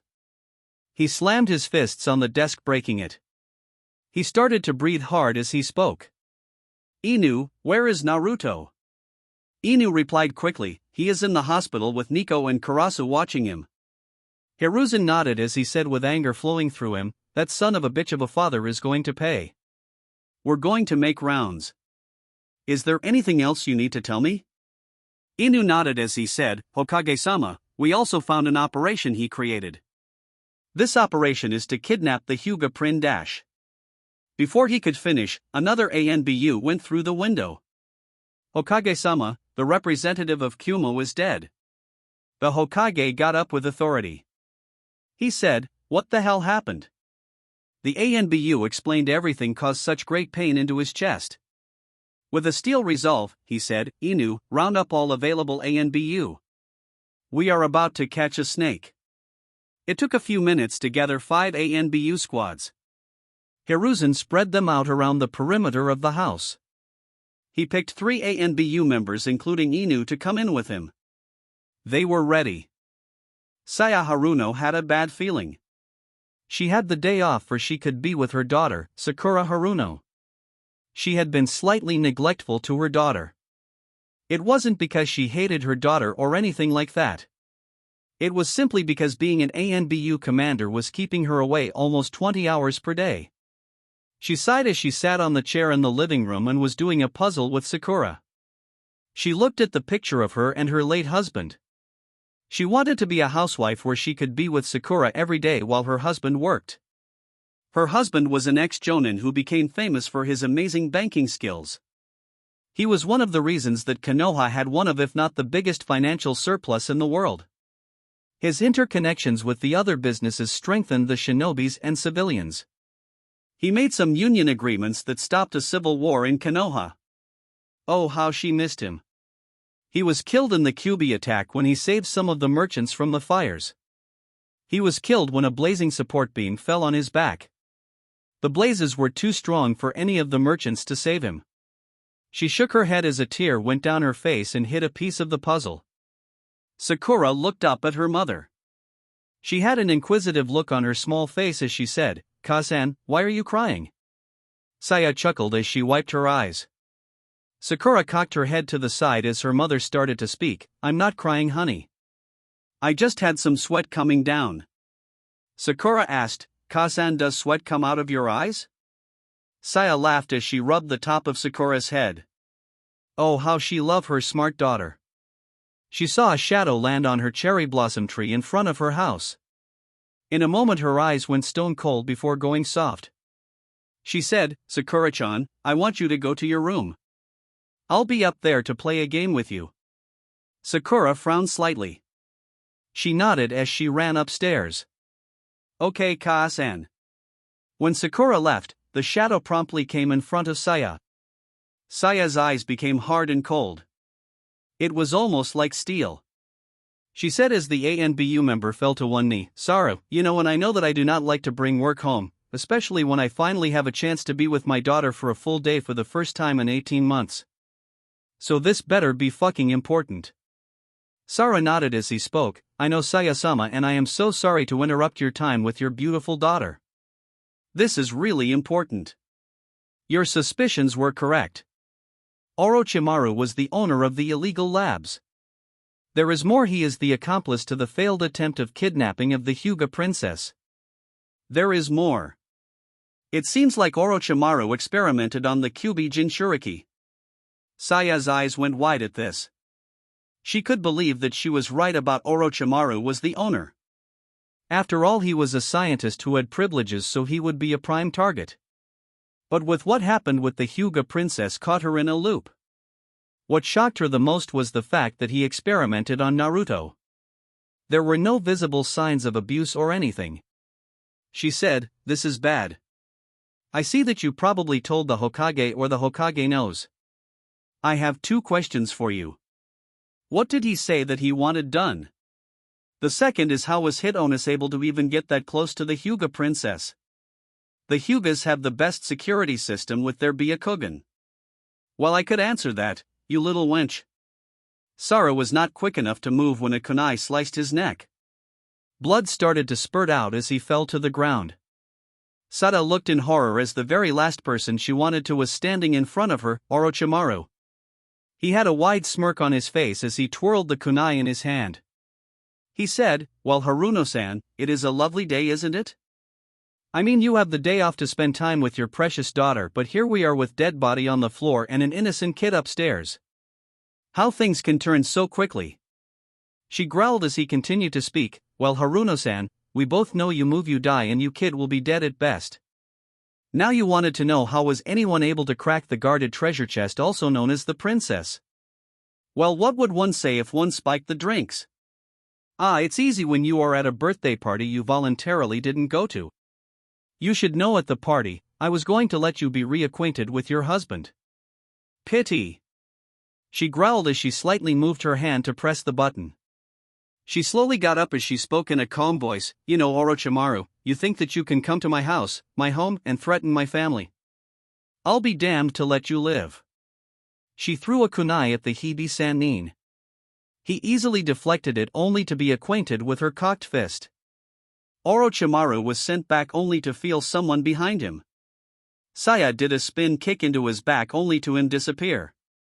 Orochimaru landed behind her and kicked her into a wall. Orochi smirked as he taunted her, I guess it is true. The harder a girl hits a boy the more she loves him. She growled as she took her pink sword out of the sheath that hung on the wall. She got into a defensive position as she spoke, oh yeah Orochimaru, I'm absolutely crazy almost stalker type about you. Get over yourself. Orochi pulled a kunai out and got into an offensive stance. He rushed to her at great speed as his kunai and her pink sword collided. He said, I am over myself but I want to be under you. Orochimaru was trying to push her into a wall. She sneered as she pushed the man back with her brute strength. Orochimaru was having a hard time pushing her back as her blade was sharper than anything he has ever seen. She was cutting the kunai clean through. He knew he had to end this quickly. He used his tongue to pull out a small canister out of his pocket. Her eyes went wide at this and kicked him in the solar plex. This only helped him as he released the smokescreen. She coughed and closed her eyes. She started to swing her sword, literally cutting the air. She screamed, where are you Orochimaru? Show yourself, you sniveling snake. It did not help her as he disappeared into thin crisp air. Or so she thought. Looking for me beautiful? Orochimaru whispered into her ear. Her eyes went wide as Orochi held onto her. He said as she struggled to break free, I told you from the beginning, if you moved, you died. Well my dear the game is over. Her eyes went wide as she felt Orochimaru sink his elongated canine teeth. She screamed as she tried and struggled to get Orochimaru off. She tried to fight, she really did. Saya felt her body starting to go weak. The feelings in her arms and legs started to go. She had only one thought, I got to fight for Sakura. I can't let her be without a father and a mother. I've got to fight. She poured chakra into her blade, used the last of her strength to do a reversal and slashed the Hibi-Sannin with her pink blade. Orochimaru was sent back to a wall with a thud. He had a huge slash mark over his chest. His eyes were wide in horror as he sought his blood on her blade. The sword was a special weapon that has been with the Haruno family for years. If a Haruno poured their chakra into the weapon and got the blood of their opponent, the opponent could not kill that person or anyone in their family. It only works once per person. Once that Haruno dies, the curse would also die as well. As she was slipping from consciousness and bleeding from her mouth, she chuckled. She said with her last breath, I beat the game, Orochimaru. Orochimaru screamed as he once again was tricked by this Haruno bitch. He had to hurry and get out of here. He looked over to see Saru's dead body and smirked. How useful you are dead, Saru. Orochimaru said as he took Saru's armor. He thought, this might not be a bad thing after all. I'm going to get away with murder. Literally. After he was fully garbed in Saru's armor, he saw shadows going to his house. This should be interesting. Orochimaru was cornered. Yes, the Hibi-Sannin was cornered by Sandaime Hokage and 3 ANBU members. Hokage's face was that of rage as he put the bow staff at the Hibi-Sannin's neck. Orochimaru, you are under arrest for treason against Kanahagakure no Sato, the attempted kidnap and murder of Heian Hyuga, the murder of Hariko Yamanaka, the attempted kidnapping of Hinata Hyuga, an accessory to the murder of Hisashi Hyuga and the experimentation of Naruto Uzumaki. Orochimaru chuckled at this. My Saratobi-sensei, it is great to see you. I mean, you barely come around to visit anymore. But now you bring not one, not two but 5 different ANBU squads. I must have done some very bad. But I've done something worse. I know that I won't be forgiven for what happened to Naruto, but I have long since condemned myself. I must ask Sensei, how does it feel to know that if you had paid an ounce of attention to the boy this could have been prevented? Hiruzen growled as pushed the boy closer onto his neck. Orochimaru was very calm. That scared the Hokage. He continued with a hiss, Sarutobi-sensei, your plans to make me pay are a little late. I'd been gone for over an hour. After all you taught me, how can I hit something that is not even there? Before the Hokage could move, Orochimaru disappeared into smoke. Son of a bitch. He was never here. Alright, we got go find him, the Hokage said with authority. An ANBU barraged into the house. Hiruzen said, Saro, you better have a magical fucking reason to be here. I'm in no mood to play around. So you better start talking or you will be my next target. Sara nodded as he spoke. Hokage-sama, my squad was able to find the presence of Orochimaru. From what they told me, he was spotted southeast going toward Iron Country. I'm going to go assist them and bring him into justice. Hiruzen sighed in relief. They were going to get this bastard once and for all. He took a seat into one of the chairs in Orochimaru's house. He said, okay. Sara pursued him with caution. Inu, you are the overall leader of this operation. You are to gather everything here and document it. I want everything deeply searched. I do not want a single thing overlooked. Do you understand me? Inu nodded as he saw his leader leave towards the tower. Hiruzen finally reached the tower again. The mental strain has definitely put more wrinkles on his old face. He didn't know what else could go wrong but had a feeling it was not the end. He took a puff of his pipe as he thought about the backlash of today's events. Damn, how could we let Orochimaru waltz out of here without even noticing? He couldn't have gotten that far without so much as a hello Orochimaru or a how is Naruto-kun doing today? For that matter, why didn't I see what was going with Naruto-kun quick enough? The boy has suffered enough and I just watched with obliviousness. The son of a bitch is a great manipulator. I'll give him that. I honestly don't know how he got out. We were on lockdown. Someone better tell me something. At that moment an ANBU member appeared. He went on one knee as he spoke in a grim tone, Hokage-sama, we have discovered how Orochimaru left. This made the Hokage listen more intently as this had been boggling his mind for the past 3 hours. He was able to get away because you unintentionally allowed him to. Sir, we found ANBU Commander Haruno unconscious and severely damaged and ANBU Captain Sara dead at the Haruno's residence. Hiruzen's eyes went wide. If one were to look closely they could see more wrinkles come onto his face as a tear fell down. No. My son can't be dead. No. Not like this. How many more people have to die because of this? How am I going to tell my daughter-in-law, my very pregnant daughter-in-law? I can't lose another son. This is going to be stopped right now. Hiruzen said, Ryo, get the Shinobi Council here now.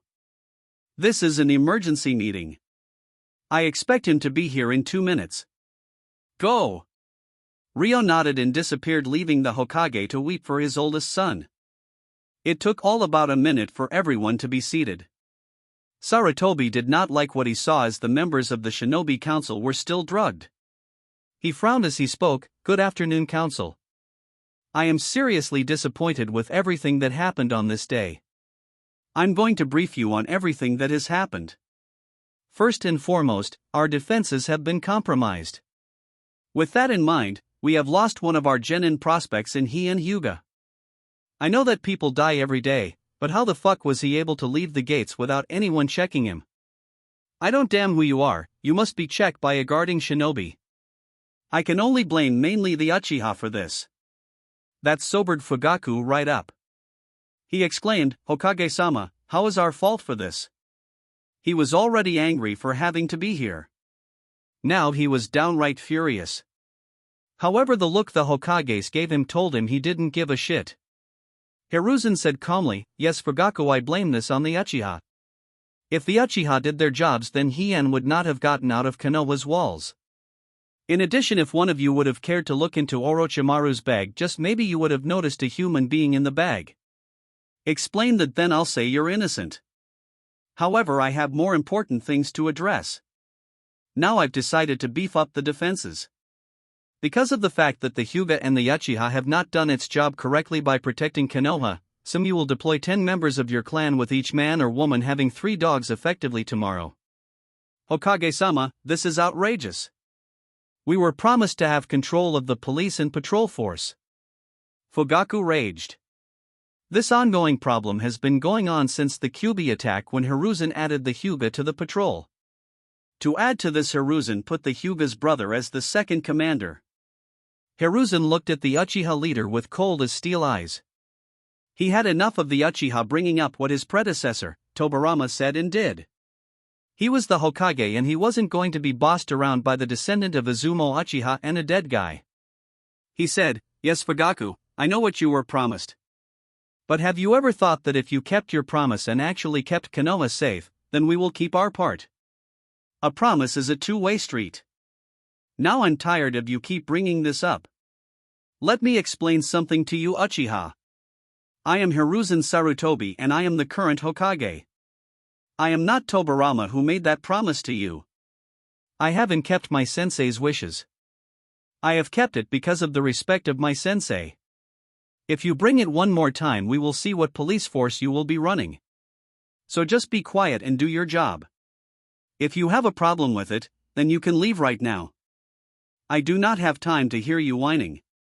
Do you understand? Fugaku was bleeding from his palms as he squeezed his hand into a ball. He had to control himself from leaping over and killing the Hokage. He knew he had to keep a tight lip for now. Soon I'll make sure you are 6 feet under. Fugaku replied, I apologize for my actions, Hokage-sama. I will learn to speak in place. Hiruzen looked at him with a glare. He said, don't let it happen again. Now to continue the meeting, Orochimaru has created a huge mess.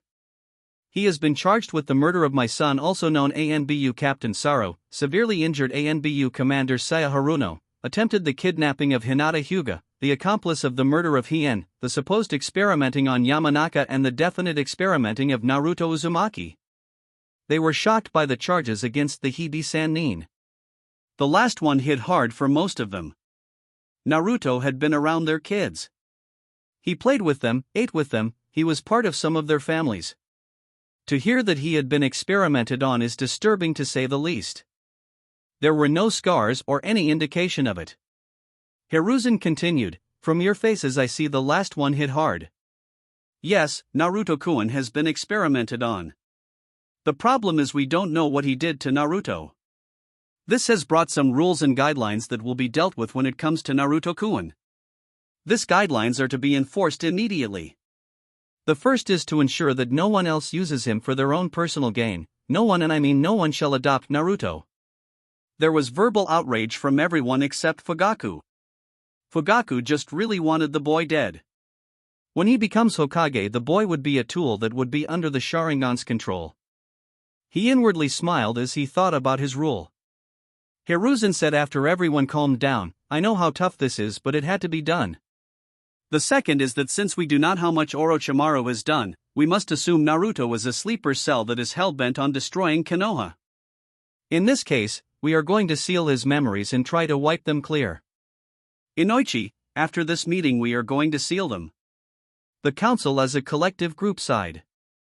Hiruzen said, the final guideline is that he will not know about Orochimaru. The Hokage sent for Inoichi to come to Naruto's hospital bed.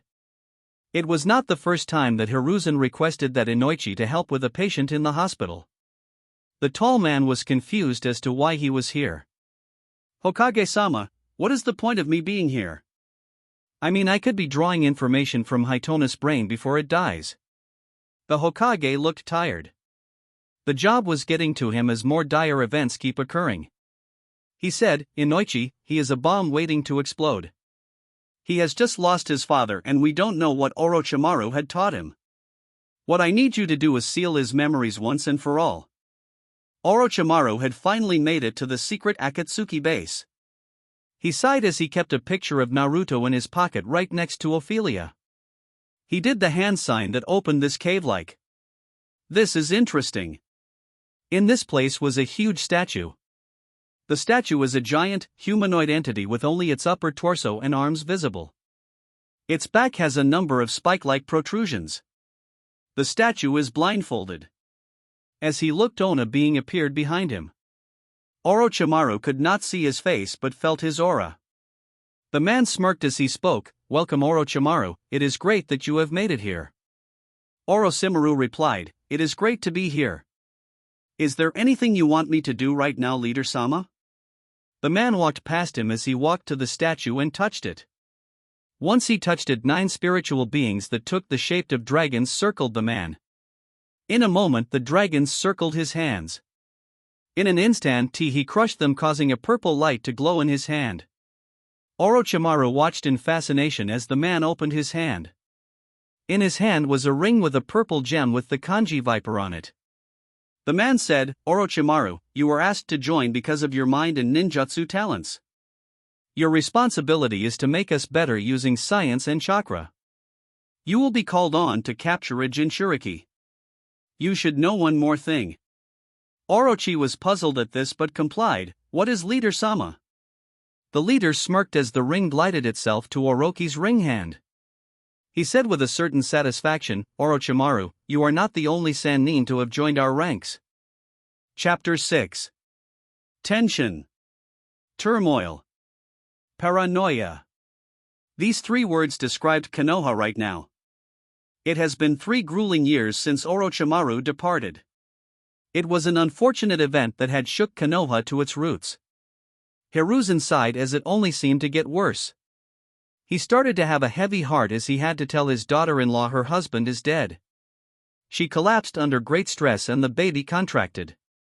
The baby was born 6 weeks premature. The baby was named Konohamaru. It was the hope that this would bring peace within the Sarutobi clan. Hiruzen's headache grew at the tension in his own clan. He looked up from his desk to see Karasu holding a pouty, crossed-armed, blonde-haired kid by the scruff of his collar. Hiruzen looked at the boy and could not help but say that he is the main problem of those 3 words. It is unfortunate that it is the fault of the adults, yet he has to live with their consequences. He said, "What did you do now, Naruto-kun?" Naruto-kun was not adopted by the distinct secret order of the Hokage. So he has been basically on his own, making small mischief. Karasu sighed as he dropped Naruto onto the chair. The blonde-haired boy was not your typical 6-year-old. No, he was smarter than that of a typical 6-year-old. As outgoing he seems to be on the outside, he is more reserved in the inside. He looked at the man he called Ajisan as he spoke. "Why don't you ask Karasu over here what happened? You know Karasu, I wish you stopped being a weasel and telling the Hokage everything." Hiruzen's facial muscles had to fight back a smile and Karasu glared at him, just waiting for the right opportunity to smack him upside his head. Ever since what happened to Ryu, Inu asked to disband the squad. Inu, swallowed into self-pity, has rigorously been on solo A-ranked missions. It was one right after the other. Nico and Karasu created another group with Karasu as the captain. They were a group and highly successful. However, it took its toll on Karasu. So he decided to give the team over to Nico while he was reassigned. It was cruel twist of fate that he gained the day guard of the Kyuubi Jinchuriki. It was not all that bad, however. Naruto was going to take the academy test in a week or so. Naruto has been constantly in the library reading books that are well above his age.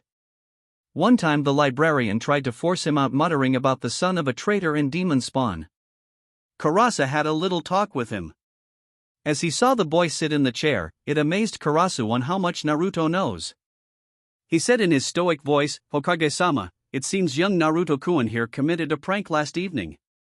The owner of the food shop, Ringo, said that Naruto spray-painted his house.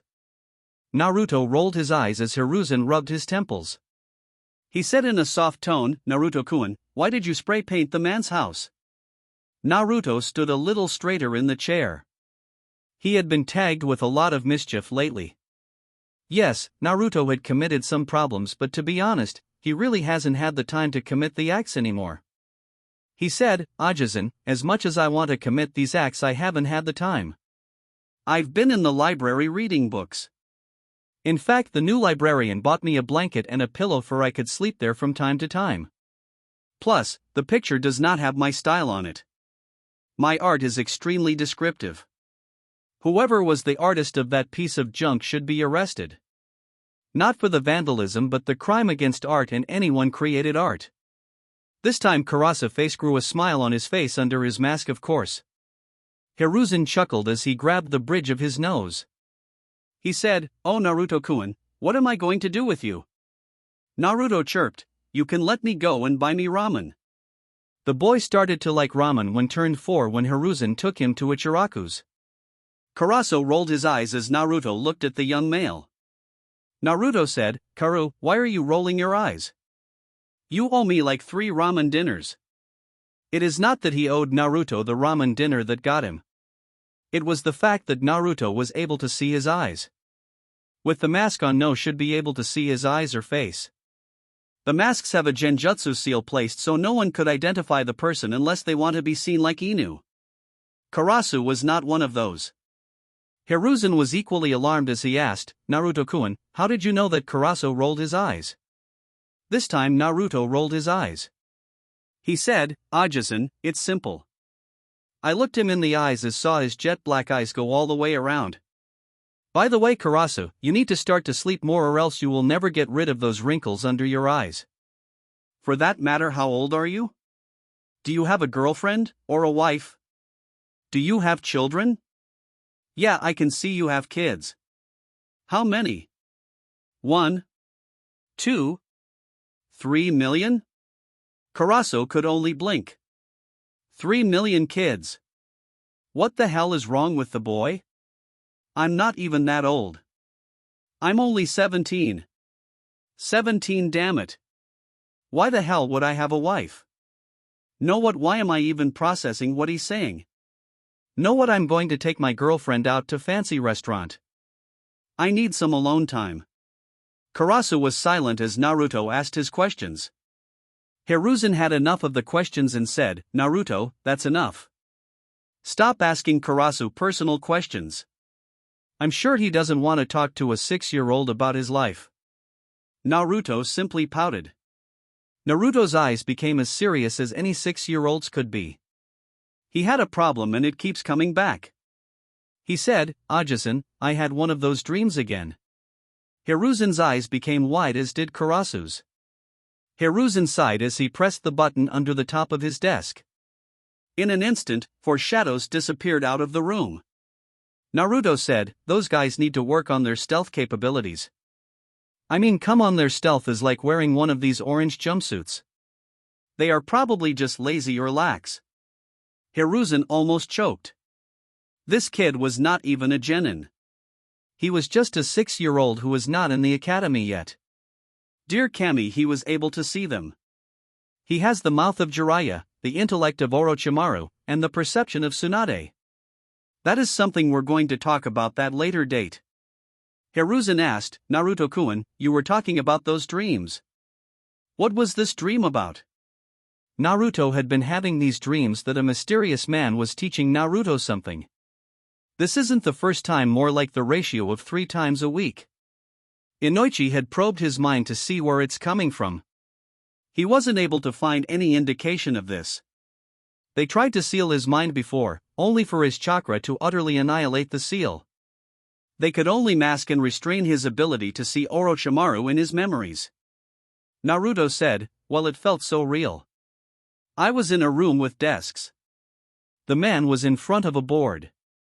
He was describing how to do math problems like 1 + 1 and something called multiplication." Hiruzen could tell something was off with Naruto's story. Naruto's slight pause gave it away. "What are you hiding, Naruto-kun?" Hiruzen replied, "Well, Naruto-kun, it probably something you learned from one of your books and your mind was creating picture of how you could possibly learning it." Naruto's look was an unbelieving one. "Well, Ajisen, I'm going to go to bed now. I have a week to study for the academy. Bye. In an instant, Naruto rushed out of the door. Hiruzen knew Naruto forgot about the ramen as he was hungrier for knowledge. Kurasa took off his mask to reveal none other than Itachi Uchiha. He bowed as he said in his stoic voice, "Hokage-sama, do you think he is having these dreams?" It seemed like he was faking just now. Hiruzen tapped his pipe as he started to light it.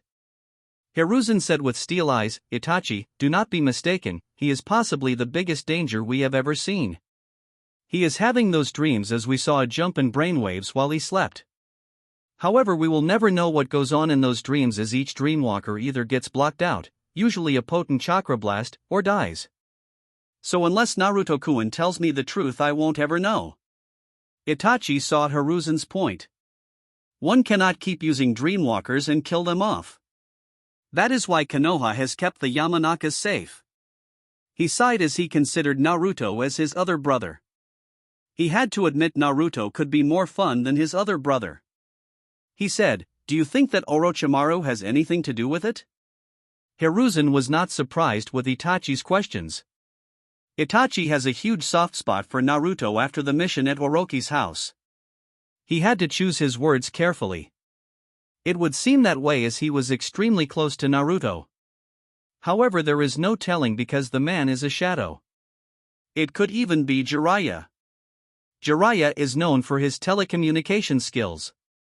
I wouldn't put it past him to teach Naruto via dreams. After all, he is the boy's godfather. Only a few people knew about Jiraiya's connection to Naruto. Itachi just so happened to be one of them. The news brightened Itachi up a tad bit, but not that much.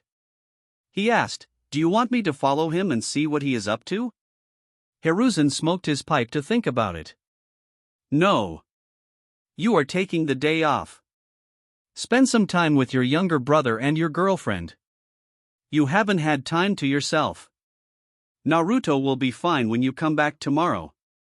Now go have some fun." Itachi nodded as he disappeared as the man took a puff of pipe. Naruto went to his little hiding place.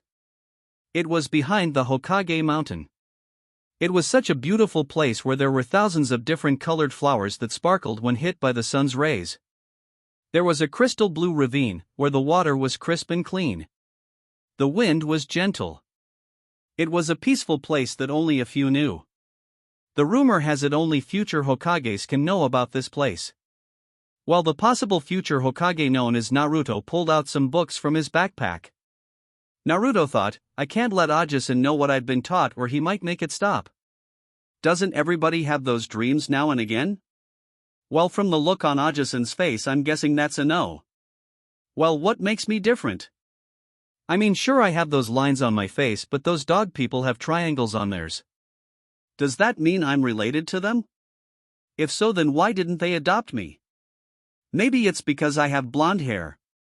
But the Yamakas have blonde hair. So they could have adopted me. But I'm still by myself. Did I do something to them to not like me? Okay, Naruto, you got to stop having these thoughts. One day someone will adopt you and you will have a big family. So let's see what I was taught last night. As Naruto recollected his dream/memory, something was coming towards him. Naruto said to himself, "Okay, futon is the ability to use wind jutsu." He said wind is unpredictable and that you will know its nature right after it hit you. He also said that you can use futon with taijutsu and kenjutsu. Whatever the hell kenjutsu is, it sounds so cool. Now the question is, how do I start using futon? I guess I'll look at some books on futon at the library. The test is going to be adding, subtracting dash.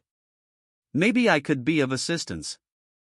Naruto frantically looked around. He knew he heard a voice, a male's in particular, but he didn't see him or her. He yelled, "Who is it? Where are you? You can't be the wind." He pulled out a rusted kunai and got ready to defend himself if he has to. Look down. That was all it took for Naruto to see who was talking to him. His eyes went wide as he fell to the ground. He stuttered as he started to move back, "Why, you're a talking snake." Orenji looked at Naruto with a sense of happiness. He had been sent by Yamada to locate the boy and be his pet. He was going to train him in the ways of the snake. Unfortunately, he had not been able to find Naruto for over 6 months. He had to be extremely sly and sneaky as Konoha has become more anti-snake. He has seen some ordinary snakes die in such inhumane ways for slithering in the grass. It made him shudder at the thought. He could see the boy was afraid. He knew why one would be afraid of a talking snake, but he had to reach him somehow. He played obliviousness as he said, "You are correct, young man. My name is Orenji. What is yours?" Naruto stopped moving back as he looked the snake in the eyes, but with a good amount of distance between him. Naruto was quite popular with animals as mammals and amphibians. More than one species from each have visited or helped Naruto. However, this is the first time since he could remember that Naruto has dealt with a reptile, a talking one no less. He instinctually sat cross-legged. It took him a moment to start speaking. "Well, Orenji-san, my name is Naruto Uzumaki, the next Hokage." Orenji's eyes went wide at his proclamation. His enthusiasm and conviction was impressive since a person has a 1 in a million chance to become the leader of a country. Unfortunately, Naruto has not only as one but two deciding factors that are against him, the Kyuubi and Orochimaru. Orenji hopes he can help in any way possible. The first was helping him with his fundamentals. He said, "Well, Naruto-san, do you know what is going to be on this test of yours?" Naruto rolled his eyes as he took out a brush, ink, and a scroll out of his backpack. Orenji was naturally curious as to what Naruto would write on this scroll. As he watched Naruto draw, he was amazed how smooth he wrote. Each stroke of the brush felt like it was writing on ice. Naruto was finished with the scroll and gave it to Orenji. Orenji opened the scroll and his eyes were wide. Naruto said, "Well, the test is going to be on basic things such as 1 + 1, 2 - 1, and things like that. From what I've heard, they are going to start asking questions on elements and things of that nature." "Now you said you were going to help me or something. What do you want to teach me?" "Well, what do you need to know, Naruto-san? Do you know how to add? Subtract?" Naruto thought about it for a moment. What could I learn from this snake? Maybe he might know about this futon thing.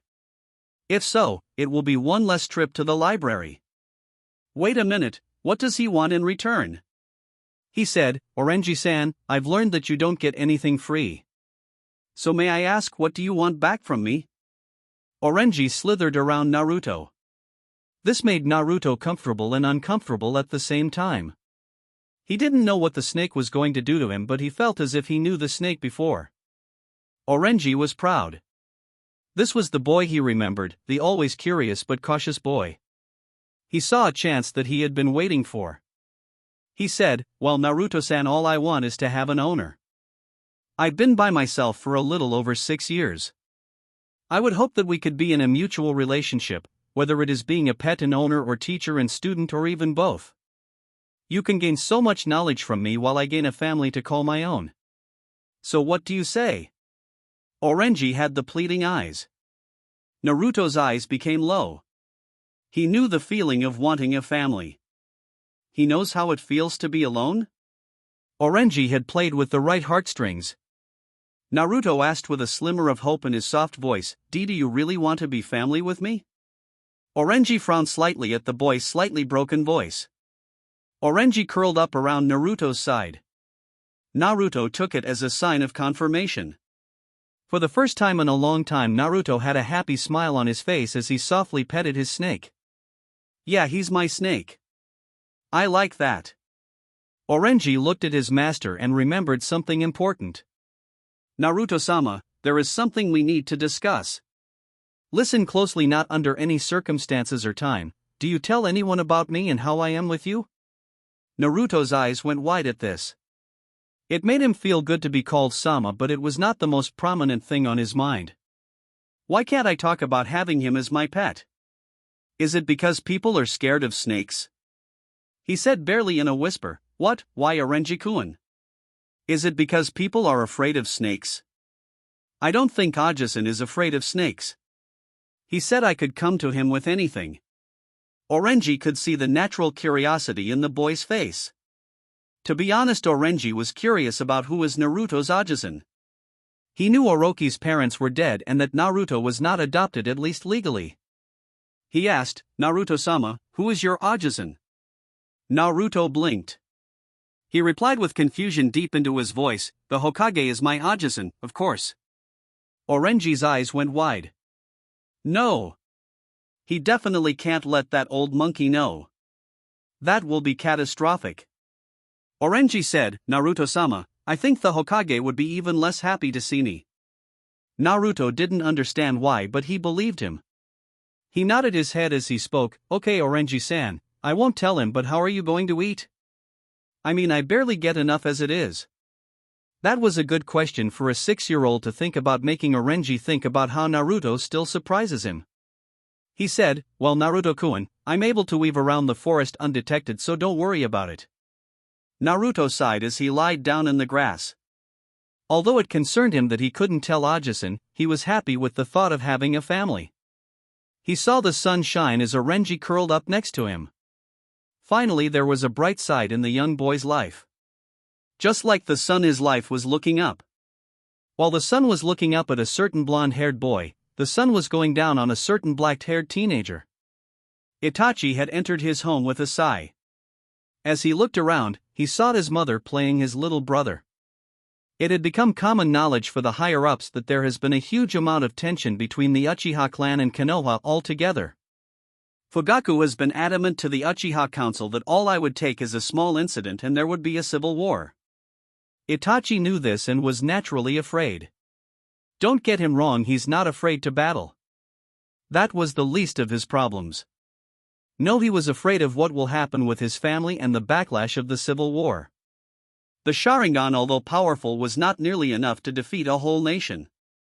It would put a dent in it for sure, but overrun it, he highly doubted it.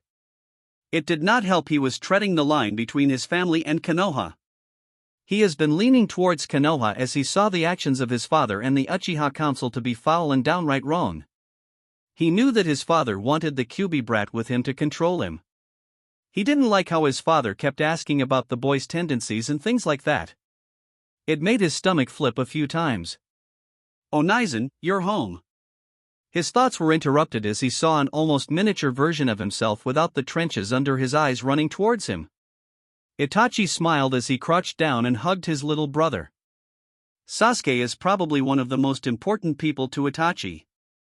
Sasuke was an innocent who was brought into a clan with so much guilt, hatred, and most of darkness. It made him internally frown as he thought about how ignorant and blind his little brother will be. He put on a fake smile as he rubbed his head. "It's good to see you too, Otudo. What did you do today?" Sasuke had a big wide smile on his face. He really hasn't seen his brother except for during the night. Sasuke knew his big brother was important and had to be away, but it didn't mean he didn't feel a small bit of selfishness as he couldn't spend a lot of time with him. He said, "I learned my ABCs and my numbers up to 50. Mom said that you will teach me so I can pass the academy test next week." Itachi looked at his mother with a slightly confused look on his face. Her eyes, though soft, held a certain amount of sternness to them. Itachi looked closely to his mother. Makoto is a fair-skinned woman with long, black hair with bangs hanging on either side of her face and black eyes. She wore a simple dark purple blouse with a red plum skirt and a light yellow apron over it. Itachi loved his mother dearly, but he always felt she was hiding something from him. She was an enigma to him and it didn't sit right with him. He could clearly tell she wasn't happy, but the fake smile tugged at his heartstrings. He had learned from Naruto how to tell a real smile from a fake one. As he looked closely, his eye widened slightly. "Why is she wearing makeup?" he said with a fake smile on his face. "Okay, Otudo, let's go outside so I could teach you how to throw a shuriken. Then I'll teach you some academics." Sasuke nodded enthusiastically as he followed his brother outside. Itachi gave a quick glance at his mother, who sincerely smiled at seeing her eldest son teaching her youngest son. Itachi mouthed, "We will talk later." She instantly grew a frown on her face as she nodded. "Okay, Naruto-sama, you have done very well on your math and writing," Orenji said as he tested Naruto. It has been 3 days since Naruto met his pet.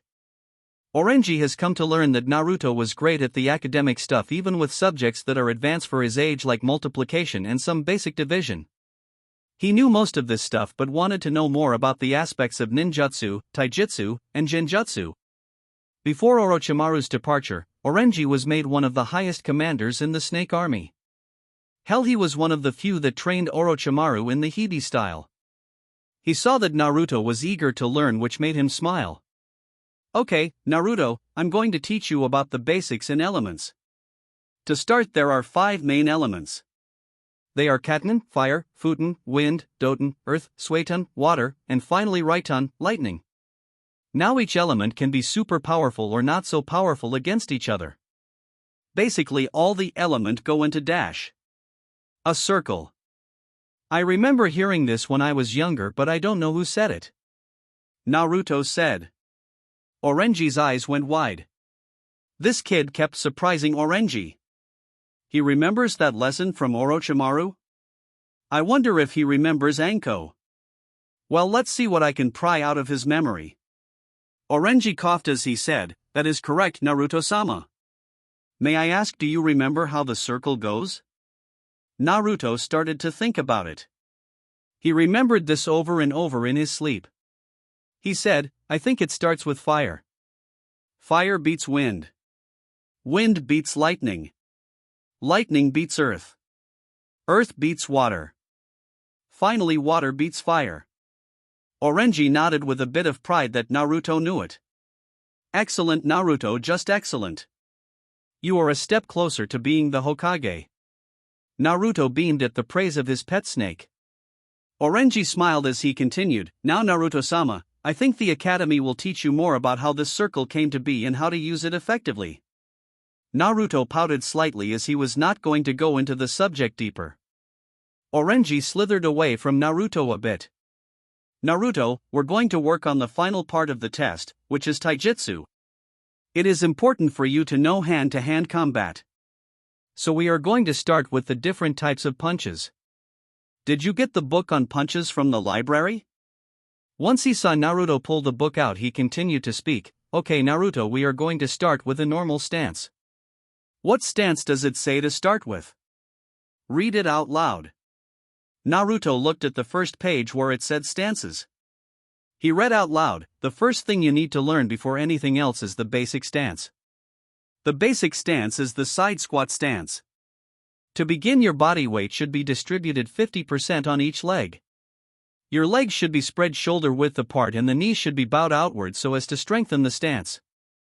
This is a side fighting stance, 75% defense and 25% offense. The feet should be pointing straight or at a slightly outward angle in front of the body and the hips should be tucked in so they are in line with the heels. The knees should be bent so they will allow slight viewing of the toes. Orenji nodded as Naruto got up. He saw the photo in the book and imitated it. Although it looked correct, Orenji could see many flaws in it. He slithered over to him and hit him in the stomach, not hard enough to leave marks but to make him stumble back. As Naruto fell over, he said, Naruto, the point of the stance is for you to not fall back and stumble. Let's try it again. Orenji was happy to see Naruto not complain but merely tried it again. Once he was in position, Orenji tried it again only for Naruto to stumble only slightly. Much better, Naruto. Try it again. Naruto once again got into position. He moved his leg over a bit and was set. Orenji once again hit Naruto. Naruto did not move. Orenji said, good adjustment, Naruto. Orenji slithered to the book and gave it to Naruto. He asked, what is the first punch you see? I want you to read the description out loud. Naruto looked at it and said, the first is the arm punch. It says the body is not used for leverage, and the force of the punch comes from the arm. Arm punches are notably weaker than punches in which the whole body is used. Arm punches are initially intended to hit the same side of the face by which the arm is thrown from. For example, if a left punch is thrown, the fist will make direct contact on the left side of the opponent's face. Naruto saw pictures of the motions of the arm punch as Orenji said, Naruto-sama, that is a basic punch. What you must do is bring your right foot forward and punch with your right. Then you do the exact same with your left. Naruto nodded as he did exactly what Orenji said. He moved his right leg and punched with his right. Orenji liked Naruto's initial form. If he could keep progressing, he will be able to pass that test with no problems. While Naruto was training with Orenji, Sasuke was training with his brother. Otuto, come at me with your strongest hit, Itachi said with a stoic voice. Itachi was more of a hands-on type of a teacher. He always felt that if you can feel you mistake, you can remember it the next time and not do it again. He got into a regular stance as he saw Sasuke ready to attack. He said calmly, "Go." With that, Sasuke came at Itachi. He threw a punch only for it to be deflected by Itachi. He stumbled a bit only to see Itachi's leg sweep him. He fell with ease as Itachi caught him and threw him. Itachi only used a little power as he did not want to truly hurt his brother. Sasuke was able to catch himself from hitting the tree behind him. He started to breathe a little harder as he felt the feeling in his legs starting to come back. Itachi looked almost passively as Sasuke came back at him, this time with a kick. Not a good move, brother. Itachi caught his brother's kick at his side. He squeezed it hard enough for Sasuke to feel it and yell in pain. "Onizen, let me go, you're hurting my leg," Sasuke cried out. Itachi thought about it for a moment but decided against it. He pulled him closer to him and flipped him on his back. Itachi said, "Sasuke, your enemies are not going to be nice and let you go. Next time try to counter my attack. You got to be a lot quicker than before. Get up and try again." Sasuke got up, albeit shakily. His ankle felt like it was broken, but he knew that this was one of the few times he was able to spar with his brother. "I won't let you down, Onizen." He charged his brother even with his noticeable limp. Itachi saw him coming, but he was more concerned about his ankle. "Was my grip a little too hard?" Note to self, remember your brother's age. I wonder what he's going to do next. He heard his brother yell, "I got you this time, Nizen." He did a sidekick only for his brother to catch his leg.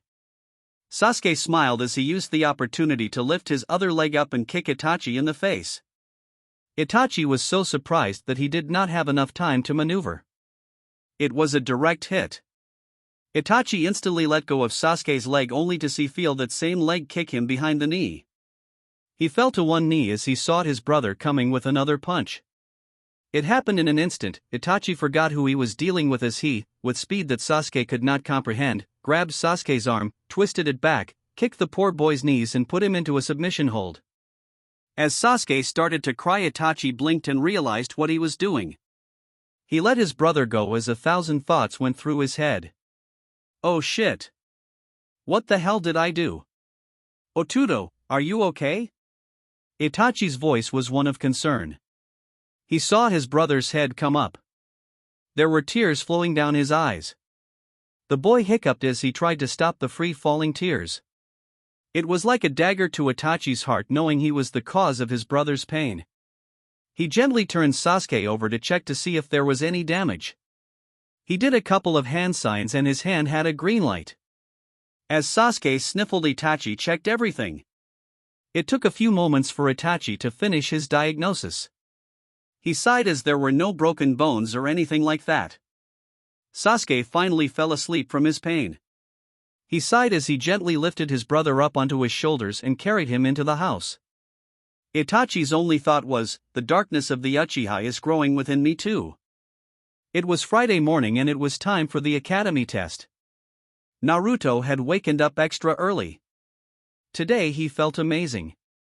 He had been studying extra hard and was ready. "Orenji-kun, it's time for breakfast." Orenji slithered to his master. He could feel the excitement flow through his master. It was so warm and bright. All Orenji could do was embrace it. He coiled himself around Naruto's leg. Naruto smiled as he pet his snake's head. Naruto took a quick shower and got dressed as Orenji ate an orange. Naruto said, "Orenji, take care of the place while I take one step closer to being the Hokage." Orenji smiled as he waved his tail at the leaving Naruto. He made sure Naruto was gone and exhaled. It took a few seconds until he heard something. The boy is growing up so quickly, Orenji. It seems like yesterday that I saw Naruto as a little baby with those innocent blue eyes. Wouldn't you agree, Orenji-kun? Orenji nodded as he slithered towards the voice. He knew who it was, but it still was a shock to see him. He looked up at the being with the voice and said, "It is a shock to see you outside of the summoning world, Yamada-sama, but yes, Naruto-kun is growing in front of my eyes. Not to be rude, but may I ask why you are here? You normally never leave Ryuchi Cave Star.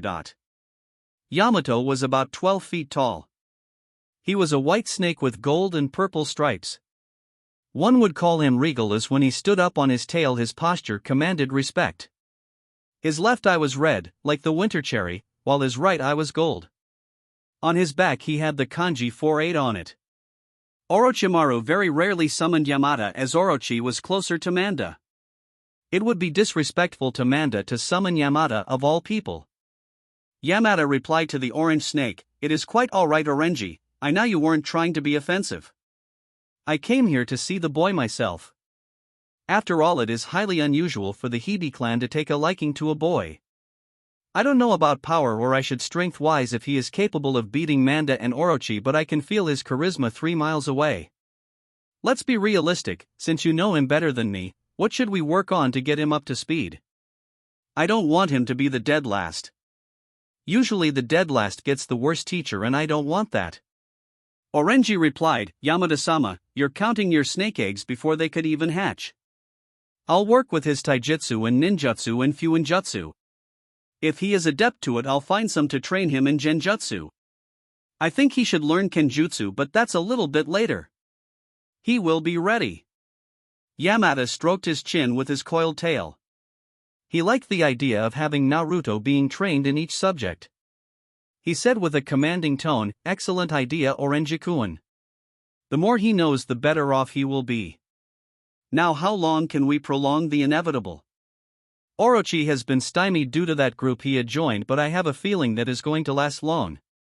We need to get ready for the war, and you are one of my most powerful soldiers." Orenji smiled inwardly as Yamada respected him. He said, "Yamada-sama, it will take a while. I would say 6 years to get Naruto into a position to fight. He more than likely will not be able to fight Orochi face to face, but he'll be able to be an asset to the rebellion." "Does he know about the rebellion?" Yamada asked with much curiosity. Orenji admitted, "Not yet. As much as he trusts me, I can't trust him with that. He's only 6 years old. I honestly don't like the thought of telling a 6-year-old about a rebellion that would wreak havoc all over the place. To be honest, I'm on edge as to him talking about me to anyone at this point. You know, the backlash would be catastrophic to our cause." The white snake nodded his head sagely as he saw Orenji's point. With a whip of his golden tail, he said, "Good point, Orenji-kun. It's hard to imagine he is only the innocent age of 6. Orenji-kun, I will be popping up time to time to see his progress. I will be sending you some scrolls for Naruto to learn from. I hope to see amazing results. I trust you with his and my life." Orenji used his tail to salute him. He bowed his head as he spoke, "Thank you, Yamada-sama. I will not let you or Naruto-kun down." Naruto finally made it to the academy. It was no a far walk, as it was then a mile away. However, he could feel eyes peering at him. He shuddered slightly inwardly, as it was, not by any means, something normal. However, they didn't Naruto Uzumaki. He kept his head up and was ready for anything. Well, almost anything. Naruto looked around and saw something that broke his heart. He saw all the kids with their parents. With his sensitive hearing, he heard the "I love you, you always make me proud," and the "you'll do fine, I promise." He heard it all.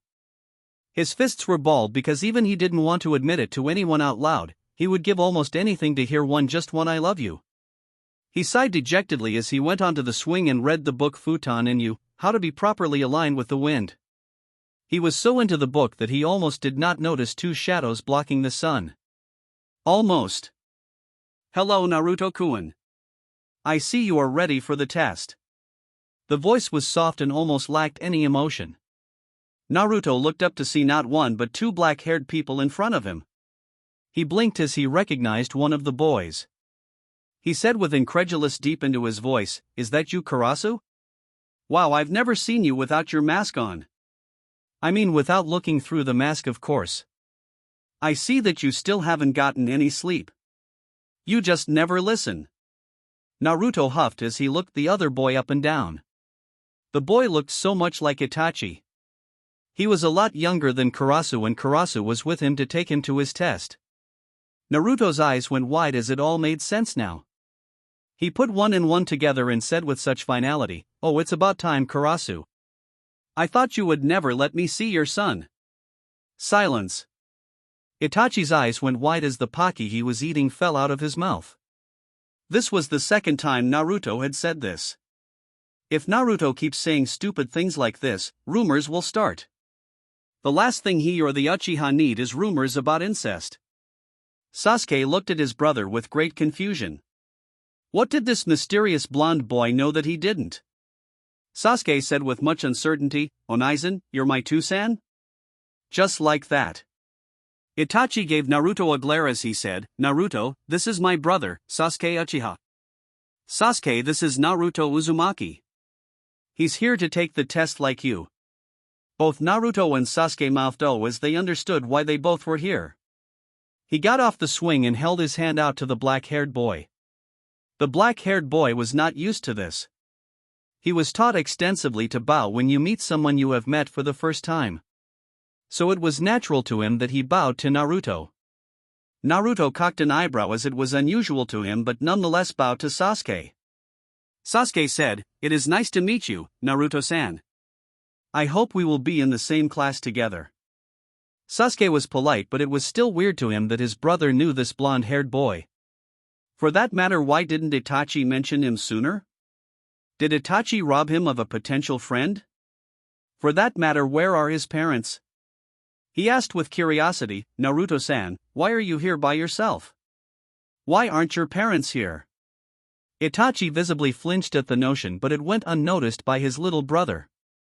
Naruto was thankful to have the book back in his face at the time so he could recollect himself.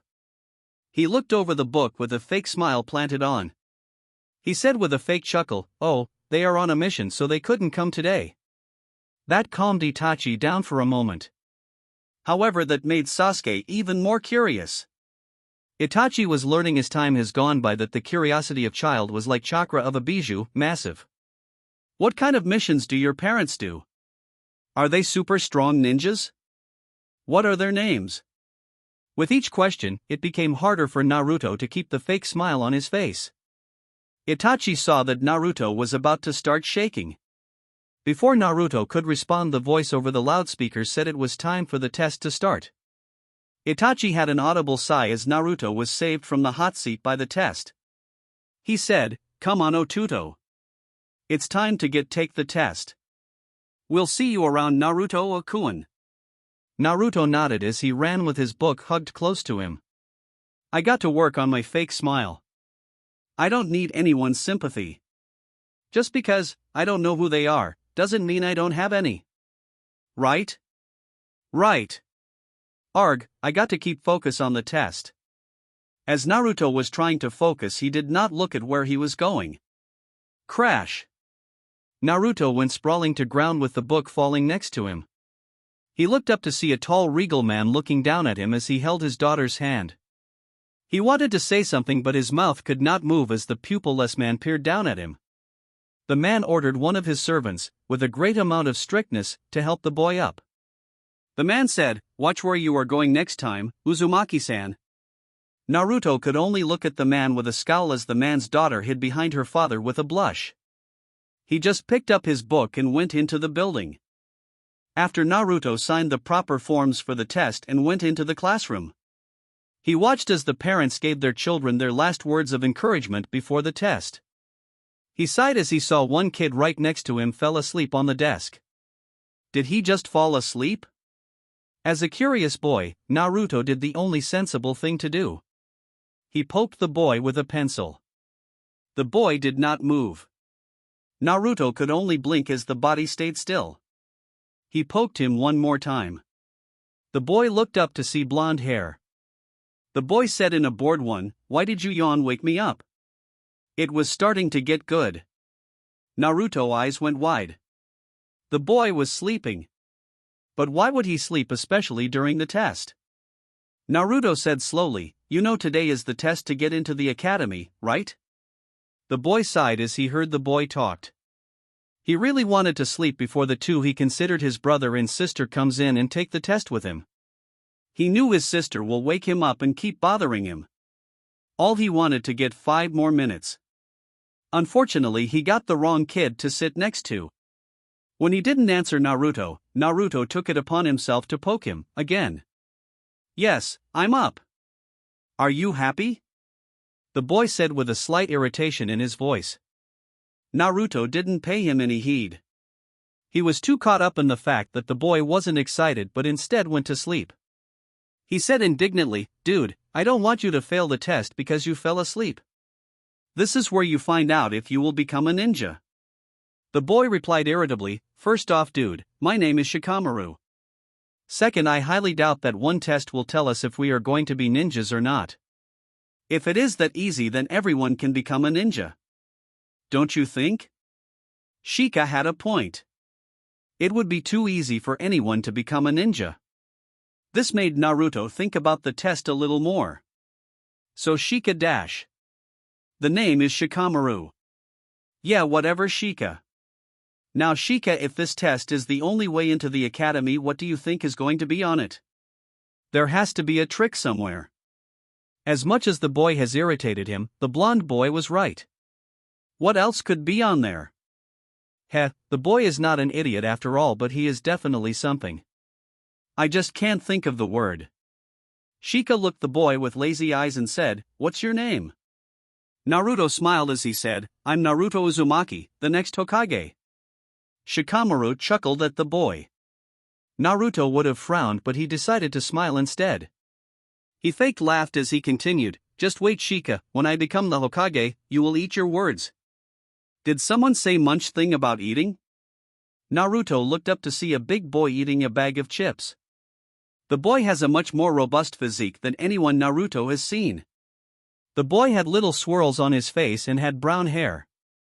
Naruto looked over to his acquaintance and could tell that they knew each other. The brown-haired boy asked Shika, "Who's Munch this? I've never seen him before." Shika pointed at Naruto and said, "Choji, that's Naruto, and Naruto, that's Choji." Naruto shook Chuei's hand.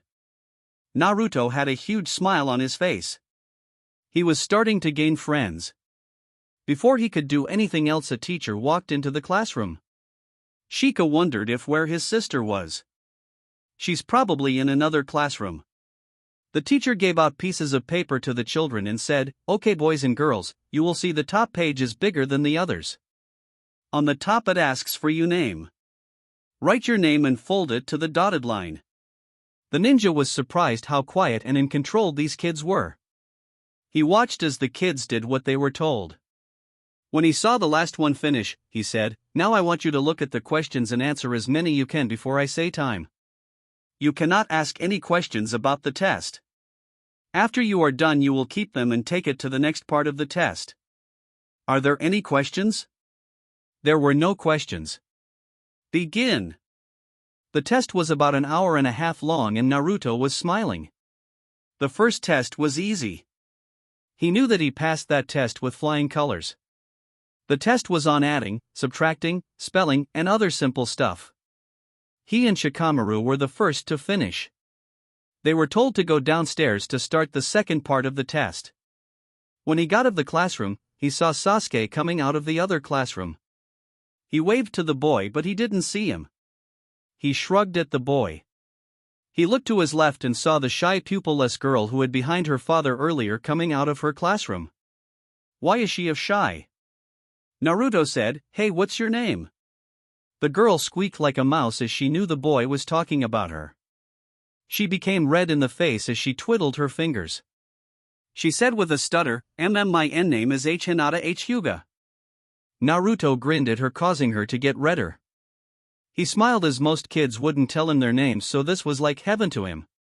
He said, "It's nice to meet you, Hinata. I'm Naruto Uzumaki." He was compelled to bow. All she could do was bow and twiddled her fingers. Naruto looked at the time and his eyes went wide. He said as he started to run towards the stairs, "I have to get going, Hina-chan. Hopefully, I'll see you in the academy." Her face went flush as one thought came to mind, he called me Hina-chan. Naruto walked downstairs only to get hit with darkness. What the hell is going on? He got into a defensive stance only to see a bright light. He shielded his eyes from the brightness. When he opened them completely, he was able to see what looked like outside. He was definitely confused as to what the hell was going on. He was soon knocked off his feet as a voice boomed out of nowhere, "Okay kid, welcome to the second part of the exam. Before we can begin, please take out the paper from the first test and put it on the table to your right." Naruto wiped the sweat off of his face. He did what he was told only to see a shadow take the paper from him. The voice said, "The second part of the academy test is to see your throwing abilities. In front of you are 30 kunais. The first part of this test is to see the accuracy of your throws. You will see a target on the dummy, try to hit the red dot. We will tell you when you are finished with the first part. Begin." It has been an hour since Naruto finished the academy test. To be honest, the test was not like anything Naruto had expected. "Man, my arm is sore." He kept telling me to keep throwing. Then we had this pulse test. I don't even know what it was for. All that guy did was touch me and he burned his hand. How did he burn his hand for that matter? No, what, it doesn't matter. I'm going to go home and go to sleep. As Naruto trudged his way home, he failed to notice two people looking at him on top of the rooftop. The first one had short brown hair and dark eyes with protruding bags. He wore the standard Konoha shinobi outfit complete with a forehead protector that he wore as a bandana, flak jacket and regular shinobi sandals. He also carried a katana with a rectangular handguard strapped over his back. He said, "I can't believe it has been 3 years since the event." The man next to him nodded sadly. He is a tall, fit ninja, with his tall and spiky white hair, forehead protector regularly covering his scarred left eye, and his chronically visible mask. He always wears the standard Konoha shinobi outfit along with iron-plated gloves from his ANBU days. On his arms he wears black sleeves with metal arm protectors over them. He also has leather straps around his back and chest. He sighed as depression overwhelmed him. "Look Ryu, I dash." The one formerly known as Ria interrupted him as he said, "Kakashi, I'm at peace at what happened? You got to learn how to let it go." He put his hand on his back to comfort him. "We didn't know what to expect when we went into his house." Kakashi replied with guilt, "I know, but it still should not have gone down like that." "Maybe if I dash." Ria snapped, "If you did what, Kakashi?" "We completed over 700 missions together without a serious casualty in a row. That is the second highest only to the Sannin who did over 1,000. It was bound to happen sometime or another. I was just lucky that we were in Konoha and near the hospital." Kakashi nodded as he thought about it. He said, "Hey 8, what did the doctor say about your condition?" Hey 8 coughed as he said, "She said that my dream of becoming a real boy is over." Hey 8 cracked a smile as Kakashi did one of his famous eye smiles. That was one of the things that Kakashi liked about Hey 8 other than his versatility was his jokes and calming demeanor. Hey 8 said, "Doc said that I'll live, but I have to be careful. If I took one more fume, I would have been DOA. I'm lucky enough to say that I survived." You know what it reminded me of? "What's that?" Kakashi asked curiously. Hey 8 laughed while he was coughing. He said, "Do you remember our 100th mission to Cha no Kuni, Land of Tea?" Kakashi blinked as he thought about it. It dawned on him as a smile slowly grew on his masked face as he started to laugh. He said, "You don't mean that mission? Thank Kami for Nico knocking that crazy bitch out.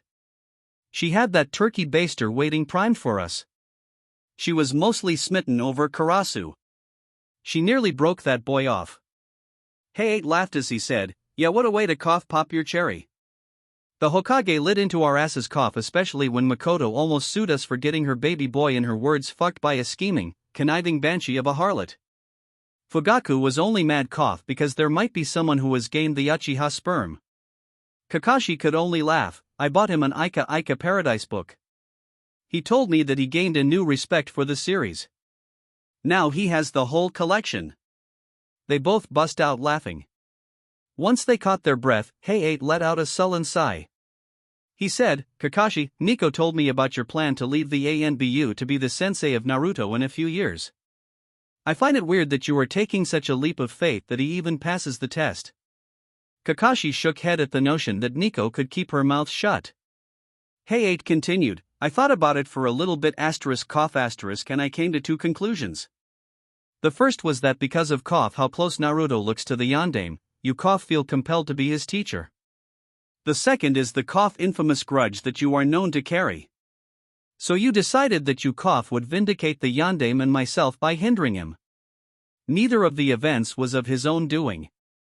I would hope it is the former of the two. But I brought it for a more personal reason. Along with Karasu, I've been asked to watch him during the night as a few threats have been followed through while the boy is asleep. I've seen him do some things that I have to admit that I was impressed about. I'm going to keep shadowing him. If I still find him impressive, I'm going to. It has been 2 days since the entry exam for the academy. Due to the fact that this is a ninja business and not a civilian business, the Sandaime Hokage has issued a meeting with the Shinobi Council. It did not help that most of the clan head's children were also taking the test. He saw everyone in the Shinobi Council, even his advisors, present and silently waiting for him to speak. He lit his pipe as he always did before a meeting. He took a puff before speaking. Good morning, council members. As always, it is great to see all of you in great health. As you all know, 2 days ago we gave the young ones the entry exam to get into one of our foundations known as the Academy. Since the Academy is from ages 6 through 12, we let that age group test. This year, because of the piss-poor way of testing that has pushed forth less than exceptional students into the Academy, we have implemented a new blind system. We told them to fold their names so it could not be seen. They took the written test and held on to the test. We then put them in the dark hallway where they can only see the practice field and a voice telling them where they are told to put their test on the desk. What they do not know is on the desk there was a seal. Once the paper touched the desk, it automatically bonds the folded paper and only those with authorization can open. In this darkness, 4 trained shinobi are watching the child. One is grading the written test, while the other 3 are watching the speed and accuracy of the kunai. The 3 ninjas put the child accuracy and speed into the files I have here today. With a look of confusion on the Shinobi Council's face, Hiruzen sighed as he took out 5 files and responded, I know it sounds complicated, but it was highly effective. With that out of the way, I'm going to talk about the percentages. Out of 300 students, only 89 passed. This means about 29% of the children passed. The older children had a harder test and I was much stricter for them, but that is beside the point. In my hand here are the 5 top exams. The top 5 get to use the academy training ground with no limits. The top 3 also get an unlimited library card where they are able to take out an unlimited amount of books for 2 academic years. The top grade will have the unlimited library card for life and full-time access to the elemental jutsu side. He or she will carry a key of the library so they can access it during the night. The Shinobi Council was in a state of awe at the reward for the top grade. The one who wanted the top spot the most were the Hyuga and the Uchiha clans. Both had a huge chance for their children to win as each was tutored by extraordinary tutors in Kurenai and Itachi. They were extremely anxious as to who will win. Fugaku thought, the top student will have full access of the library? What the hell is he thinking? That means one student will have the ability to access the forbidden side of the library where some of the most powerful jutsus lie. From what I have heard, it contains second-tier elements like int and release.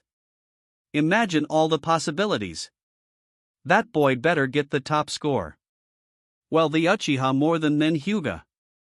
The Hyuga had stayed into his stoic form as the Hokage cleared his throat. The way the test is determined is by a total of 40 points. The written test is worth 10 points. The accuracy is worth 15 points, meaning 5 from each of the ninja judges. The speed is also worth 15 points, once again 5 from each judge. Without further ado, let's name the top 5 academic students. Number 5 had a score of 32.5 out of 40 or an average of 82 was Hinata Hyuga. Congratulations Hayashi. As the members of the council clapped, Hayashi was bitterly disappointed. Even with a tutor in Kurenai, she still could not be the best among 6-year-olds. What a waste. I bet Fugate Team's Spawn got the top prize. Kami, how much I hate that arrogant tool. Hayashi thought. Fugaku had an all-knowing smirk. One, it's all over. Hyuga the Uchiha is much better than you losers. The Hokage might as well hand it over to me. Shows that old monkey who's who. That's what you get for trying to put me in my place. I can't wait till I see that old monkey's face. The Uchiha is gaining power. From the report, Hinata-chan did well on the written and accuracy but fell slightly on the speed. That will improve with the 4th top student, who had a score of 36.5, is Shikamaru Nara. Congrats on your son's achievement. He got a perfect score on the written portion and exceptional work with accuracy. He seemed to become lazy on the speed test just like a typical male Nara. The Hokage had a huge smirk on his face as he took a jab at Shikaku. The Nara shook his head as he was happy for his son, although he wished he didn't get the male Nara curse. As everyone clapped at their fellow clan head member's child getting the top 5, Fugaku smirked even more as another competitor bit the dust. That Nara kid was another possible threat. With him out of the way, no one of these clan heads' children is going to win. The Sandaime got the 3rd highest. He said, this one scored a 38 on his or her test. The report says that the person has great potential as the throwing ability is good but not the best, and the written test was a perfect. Now, as you remember, the top 3 get an unlimited library card where they are able to take out an unlimited amount of books for 2 academic years. So congratulations to Sakura Haruno. It surprised many that Saya's daughter was actually going to take the test after Saya's early retirement. They congratulated her nonetheless. The Sandaime held up the number 2 folder. I must admit that I love looking at future shinobi files. It makes me feel good when I look at all of your files when you were this age and see you all of you grown up. It makes me feel even older to be reading your children files. Now stop all the mushy stuff. The number 2 had an outstanding 39 points. The report from the ninjas read that he or she has a perfect written test and perfect speed. The accuracy of the throw was one off by a slight point. To be honest, if this is number 2, I'm anxious to see what the top score might be. The 2nd highest score is none other than Sasuke Uchiha. The Shinobi Council clapped as Fugaku turned red. It was not of happiness or pride. It was of hatred, resentment, detested, and most vividly anger. His anger was scaling off the charts. No! How can he not have the top spot? This has to be a trick. Yeah, that's it. A trick. Hiruzen could clearly see the anger and anguish in Fugaku's eyes. He inwardly smirked as he thought, yeah, I bet you thought your Spawn was the best around. Ha! However, I am deeply interested in the number 1. Well, I guess it's time to find who the number 1 student is. His or her report reads that he or she might be the next coming of the Yondaime. I feel that is a stretch though. The report also read that due to how accurate and how fast his or her throws were, they were forced to him or her to test again 25 times. This awed everyone but Fugaku. His hands couldn't stop shaking as this person could possibly be better than his child and he couldn't have that. Danzo had a feeling as to who it was but kept his mouth shut. Sandaime continued, the young one also had a perfect test score. His overall grade was a 39.9. The only reason it was not a perfect score was one of the ninjas never gives a 10, but it was still extremely impressive as no has gotten anything higher than a 9 before. So without further ado, the number 1 student is. The tension grew as the council wanted their children to be around this kid so they could learn from him, her, or in the Uchiha's case kill him or marry her. The Sandaime's eyes went wide as he looked at the name. He could only utter one name. Naruto Uzumaki. Thank you for watching this video.